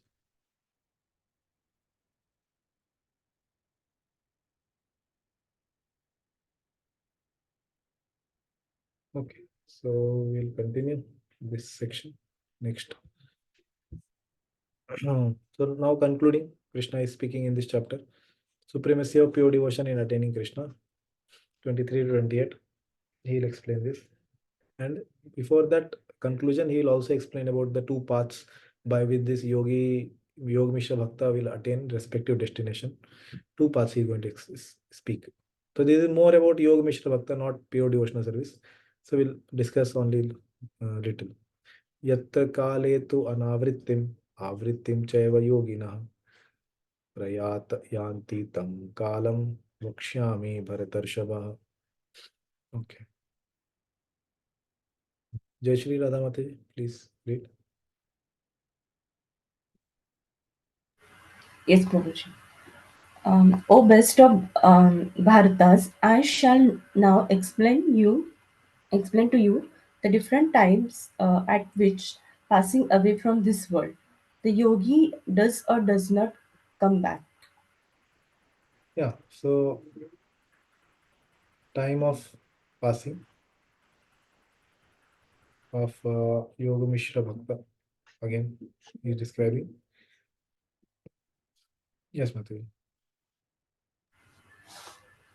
The The unalloyed devotees of the Supreme Lord, who are totally surrendered souls, do not care when they leave their bodies or by what method. They leave everything in Krishna's hand and so easily and happily return to Godhead. But those who are not unalloyed devotees and who depend instead on such methods of spiritual realization as Karma Yoga, Jnana Yoga, and Hatha Yoga must leave the body at a suitable time and thereby the assured whether or not they will return to the world of birth and death. Yeah. So for a Kevala Bhakta, these all things are not required. This will be told in the last verse, actually 8.28. Prabhupada is telling here only. Yeah, so they have faith in Krishna, not on the path they are following. So Krishna has guaranteed that they will attain me. Antakale cha mameva smarana muktva kalevaram. Ya prayati samadhi bhavam nati atra shamshaya. There is no doubt in this. Yeah. So, but those are not unalloyed devotees, means they are either Gunibhut Bhakta or they are Pradhanibhut Bhakta. They have some mixture, little or more. They should depend at a suitable time. It depends. If they are not able to leave at the suitable time, then they will not attain the destination of Brahma Jyoti or whatever. Yeah, yes, Matan. If the yogi is perfect, he can select the time and situation for leaving this material world. But if he is not so expert, his success depends on his accidentally passing away at a certain suitable time. The suitable times at which one passes away and does not come back are explained by the Lord in the next verses. Yeah. So two things are there. This is first, is second. So if the yogi is perfect, then he can select a time. The time will be mentioned in the next verse, 8.24. And if he's not so expert, then success depends on by chance. He may pass at that time, then he will attain success. So this is the time explained. Agni Jyoti Agah Shukla Shanmasha Uttarayanam Tatra Prayata Gachanti Brahma Brahma Vidojana. Yeah, so you can read the translation. Yes, okay. So Gangapati Prabhu.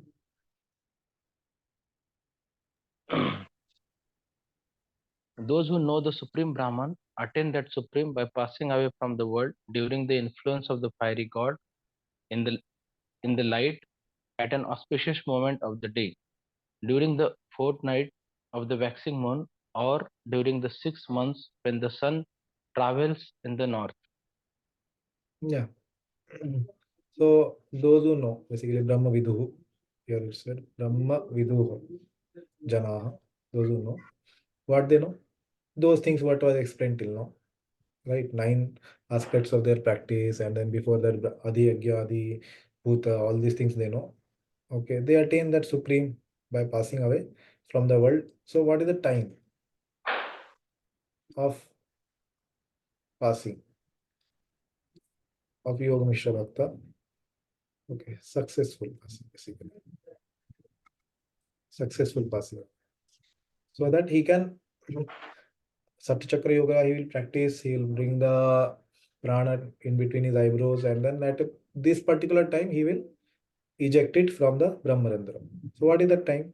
So during the influence of the fiery god, okay, Aha Shukla, see here, is that the white fortnight. So there are two fortnights, white and black, Krishna Paksha and Shukla Paksha, correct? Shukla Paksha, he is saying.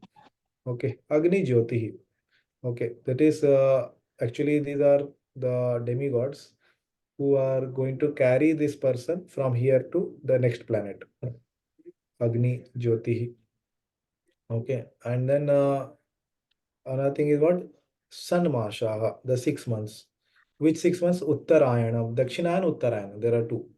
Correct. So in the Uttarayana, when the sun passes on the northern side, that time he should leave the body like that.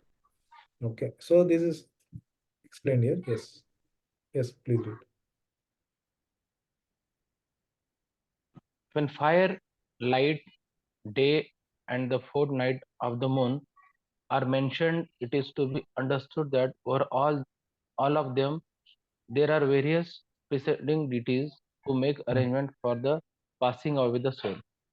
Yeah. At the time of death, the mind carries one on the path of new life.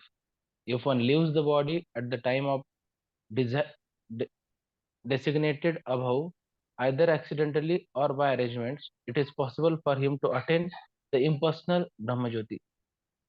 Yeah. So time designated either accidentally or arrangement. The arrangement means this is the perfect Yog Mishra who has controlled his life here fully. Accidentally is not perfect. He is still practitioner, but he will leave. He will also attain because accidentally he left at that auspicious time. And as I told, these are the four deities who carry that person. They make arrangements for the passage of the soul. So in detail, we may not discuss. They are not required. Okay. So now 25th is continuing that explanation. धूमो रात्रि तथा कृष्णः सन्मासा दक्षिणायनम तत्र चांद्रांशं ज्योति योगी प्राप्य निवर्तते. Yeah. Anuradha Mataji. Yes, Prabhuji.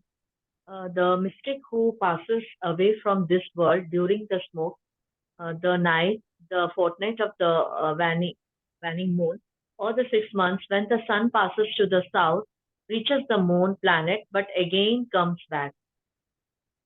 So, so imperfect or unsuccessful passing. So this is explained here. So this happens during the Krishna Paksha, Dhumo Ratri, Shanmasha of Dakshinayana, in that 6 months. And he goes where? Chatra Chandramsham Jyoti. He will reach to the Swargaloka, Chandra Loka basically. And then Nivartate. He comes back. Avrat means come back. Nivartate comes back. Like that. Yes, Mataji. In the third canto of Srimad Bhagavatam, Kapila Muni mentions that those who are expert in fruitive activities and sacrificial methods on earth attain to the moon at death. These elevated souls live on the moon for about 10,000 years by demigod calculation and enjoy life by drinking Soma Rasa. They eventually return to earth. Yeah. So that's why this is the path which is imperfect, and the yogi has to come back. Or those who want to go to Swarga, they also follow this path basically. They go to Swarga and come back after 10,000 years. So this is also called the path of darkness. And previous 24th was the path of light, successful path. Agni Jyoti. Jyoti is light. And then here was Dhumo Ratri. Okay, that is darkness. Okay. Shukla Krishna Gati Hete Jagata Sashvate Mate Ekaya Yati Anavrittim Anya Avartate Punah. Mukund Bhattu, please read. According to Vedic opinion, there are two ways of passing from this world. One is light and one in darkness. In darkness, he returns. Okay. One passes in light, he does not come back, but one passes in the darkness, he returns. So yeah. So destination of each path, path of darkness and path of light. So that it was told darkness, one who passes, he will come back. And then one who passes in light, he does not come back. Yes, bro.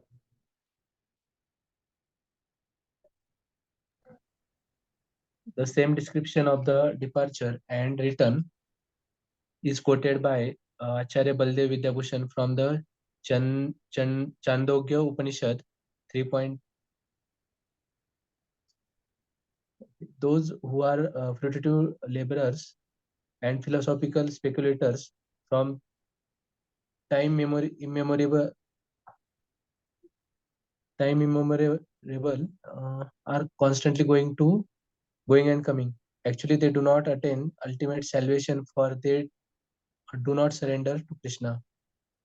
Yeah, so those who are karmis, basically karmi yogis, will go to heaven and again come back.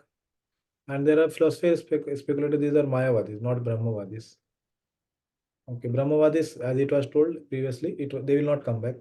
But these Mayavadis, they are philosophical speculators, they will come back.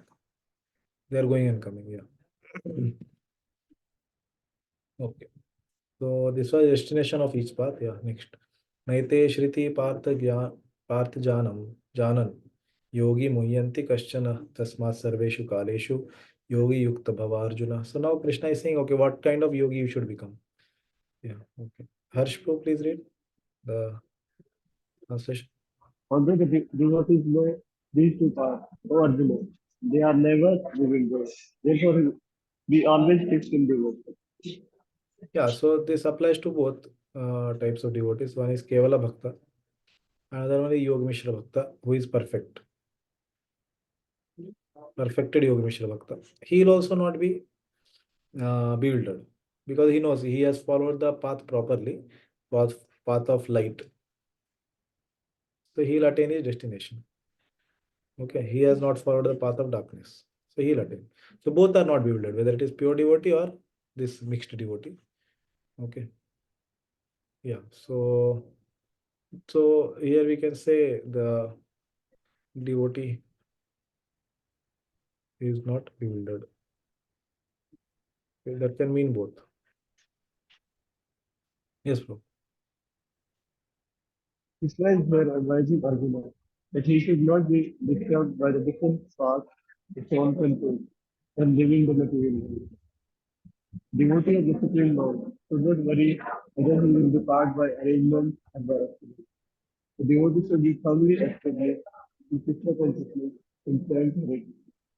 There is no doubt concern or either of these external. The best way to be absorbed in Krishna is to be always counted in his service. And this will make one's thought the spiritual kingdom safe, certain, and direct.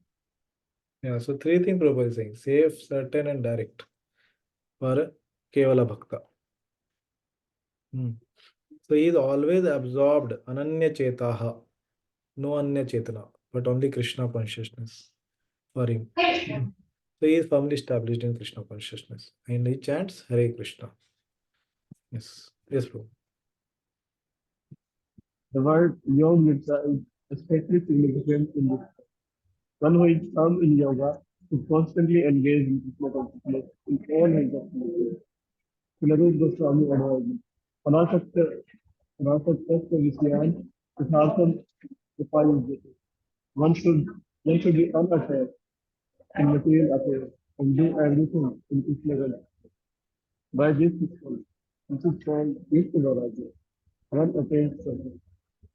Therefore, the devotee is not disturbed by these because he knows that his passage to the supreme away is guaranteed by devotee. Yeah, so pure devotee, he depends on the Lord. Okay, and he understands he is guaranteed by devotional service, whether he leaves it at a time which is auspicious or inauspicious. And then another very important thing Prabhupada is saying, Anasakta se vishan yatha arham upayunjita. So one should be unattached in material affairs. How he leads his life? Unattached in material affairs and do everything in Krishna consciousness. Okay, like that. So whatever is anukul, he accepts. Anukulasya sankalpa. Okay, that he does. And pratikula varjan. Okay, last verse. Vedeshu keshu tapasu chaiva daneshu yat punya phalam pradishtam ayeti tat sarvam idam viditva yogi param sthanam upaiti chadyam. Okay.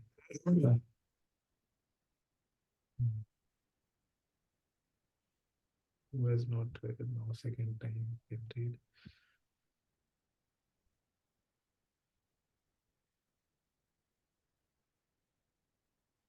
Kishore wanted to, yeah, please read. Person who accepts the path of devotional service is not bereft of results derived from studying the Vedas, performing sacrifices, undergoing austerities, giving charity, or pursuing philosophical and fruitive activities. Simply by performing devotional service, he attains all these, and at the end, he reaches the supreme eternal abode. Yeah. So he is again now explaining about the path of devotional service, concluding, as I told, supremacy of pure devotional in attaining Krishna. So Bhakti Yoga is supreme. And this was explained from 8.14. He is continuing now that same thing in 8.28. Okay. So yedesu yagyesu tapasu chaiva daneshu yat punya phalam pradishtam. All these things, whatever results they can give.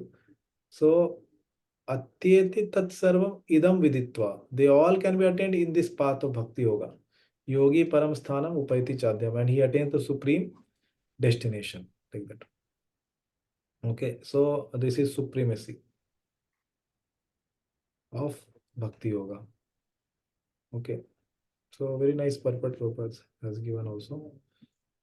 Okay, Vishwanath Thakur will read little. Yeah. Yes, Prabhupada. This verse relates the results of knowing what has been explained in this chapter. Surpassing atyati, all the results of other processes, the yogi possessing devotion attains the best place, which is non-material, param and eternal, adhyam. Note, this seems to indicate Yeah, that this that's verse not refers. required. Okay. Yeah, we discussed. Yeah. So basically, yeah, this seems to indicate that this verse refers to Yoga Mishra Bhakta. Okay, a mere yogi without bhakti would not attain the place of Lord or even liberation. Okay. So it explains more about the bhakti yogi. Okay. Yeah, yes, Prabhupada. This verse is the summation of the 7th and 8th chapters, which particularly deal with Krishna consciousness and devotional service. One has to study the Vedas under the guidance of spiritual master and undergo many austerities and penances while living under his care. A brahmachari has to live in the home of the spiritual master, just like a servant, and he must beg alms from door to door and bring them to the spiritual master. Yeah. So again, same thing. Brahmacharya practice Prabhupada has emphasized here. Okay, in the beginning of Krishna consciousness, beginning of his life. Sorry. And then Prabhupada is saying this verse. What is the context of this verse? It's a summation of the 7th and 8th chapters, which is mostly explaining about the Pradhanibhut Bhakti, basically Pradhanibhut Bhakti. So 8th chapter described about Yoga Mishra Bhakti. Okay, that is explained in 7th and 8th chapter. And 9th, 10th will describe more about Kevala Bhakti. 9th and 10th chapter. That will be about more Kevala Bhakti, more directly devotional service only, no mixture. Yeah. Yeah. Yes, bro.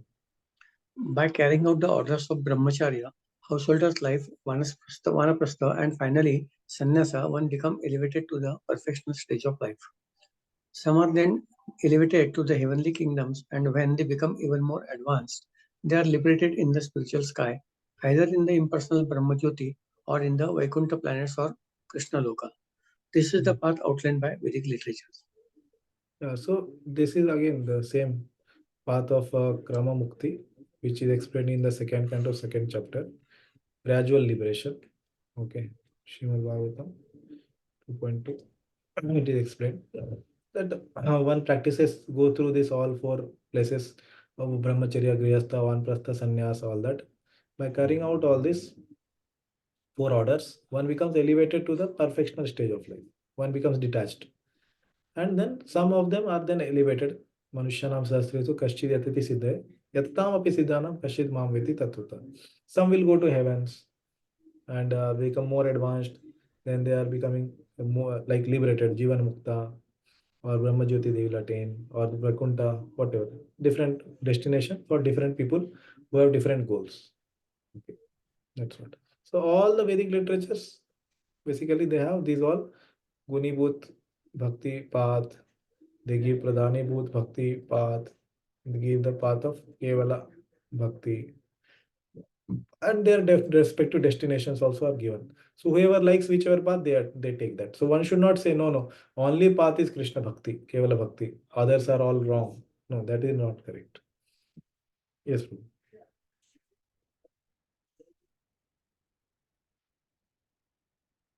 Vishwan Madhav, please read.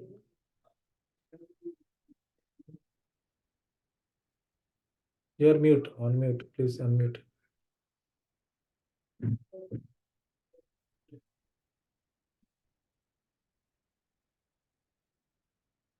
Hare Krishna. Okay, somebody can read. Yeah, Deepali Mataji, please read. The beauty of Krishna consciousness, however, is that by one stroke, by engaging in devotional service, one can surpass all the rituals of the different orders of life. The words idam viditva indicate that one should understand the instructions given by Sri Krishna in this chapter and the seventh chapter of Bhagavad Gita. Yeah. If one is fortunate enough to understand Bhagavad Gita, especially these middle six chapters, in the association of devotees, then his life at once becomes glorified beyond all penances, sacrifices, charities, speculations, etc. For one can achieve all the results of these activities simply by Krishna consciousness. Yeah, so One Prabhupada is explaining the first two lines actually of this shloka. Vedeshu yajneshu tapassu chaiva dhaneshu yat punya phalam pradishtam. So all that is attained by Krishna conscious devotee. Yes, Mate. One who has a little faith in Bhagavad Gita should learn Bhagavad Gita from a devotee because in the beginning of the fourth chapter it is stated clearly that Bhagavad Gita can be understood only by devotees. No one else can perfectly understand the purpose of Bhagavad Gita. One should therefore learn Bhagavad Gita from a devotee of Krishna, not from mental speculators. This is a sign of faith. When one searches for a devotee and fortunately gets a devotee's association, one actually begins to study and understand Bhagavad Gita. By advancement in the association of devotee, one is placed in devotional service, and this service dispels all one's misgivings about Krishna or God and Krishna's activities, form, pastime, names, and other features. After these misgivings have been perfectly cleared away, one becomes fixed in the one's study. Yeah, so yeah, just to complete this. Yeah. Then one relishes the study of Bhagavad Gita and attains the state of feeling always Krishna conscious. In the advanced stage, one falls completely in love with Krishna. This highest perfectional stage of life enables the devotee to be transferred to Krishna's abode in the spiritual sky, Goloka Vrindavan, where the devotee becomes eternally happy. Yeah, so Prabhupada is explaining something here. Actually, we have to carefully read. So one who has a little faith, he will hear from a devotee. Correct. This is all explained in the 7.1 also. Tat Shrinu. Okay. That was explained. Then one should hear from devotees or in parampara. And then he's saying one should hear from a devotee. This is a sign of faith. Okay. Then he's saying when one searches about a devotee, fortunately gets devotee association. And then by advancement in association of devotee, one is placed in devotional service. And this service helps one all one's misgiving about dispel all one's misgivings. This is fourth from past tense, name and other features. Okay. After these misgivings have been perfectly cleared, one becomes fixed in one's study of Bhagavad Gita, whatever. And then what happens? One relishes. Sixth, attains the feeling always Krishna consciousness. And in the advanced stage, one falls completely in love with Krishna. This is the stage of prema. Okay. This is ninth. Higher potential life enables devotee to be transferred to Krishna's abode, spiritual square. This is attaining a spiritual world. So, Prabhupada is explaining here the nine stages of Krishna consciousness. Okay, so this is explained here. See, this is Shraddha, faith. This is Sadhu Sangha. Then this is Bhajan Kriya.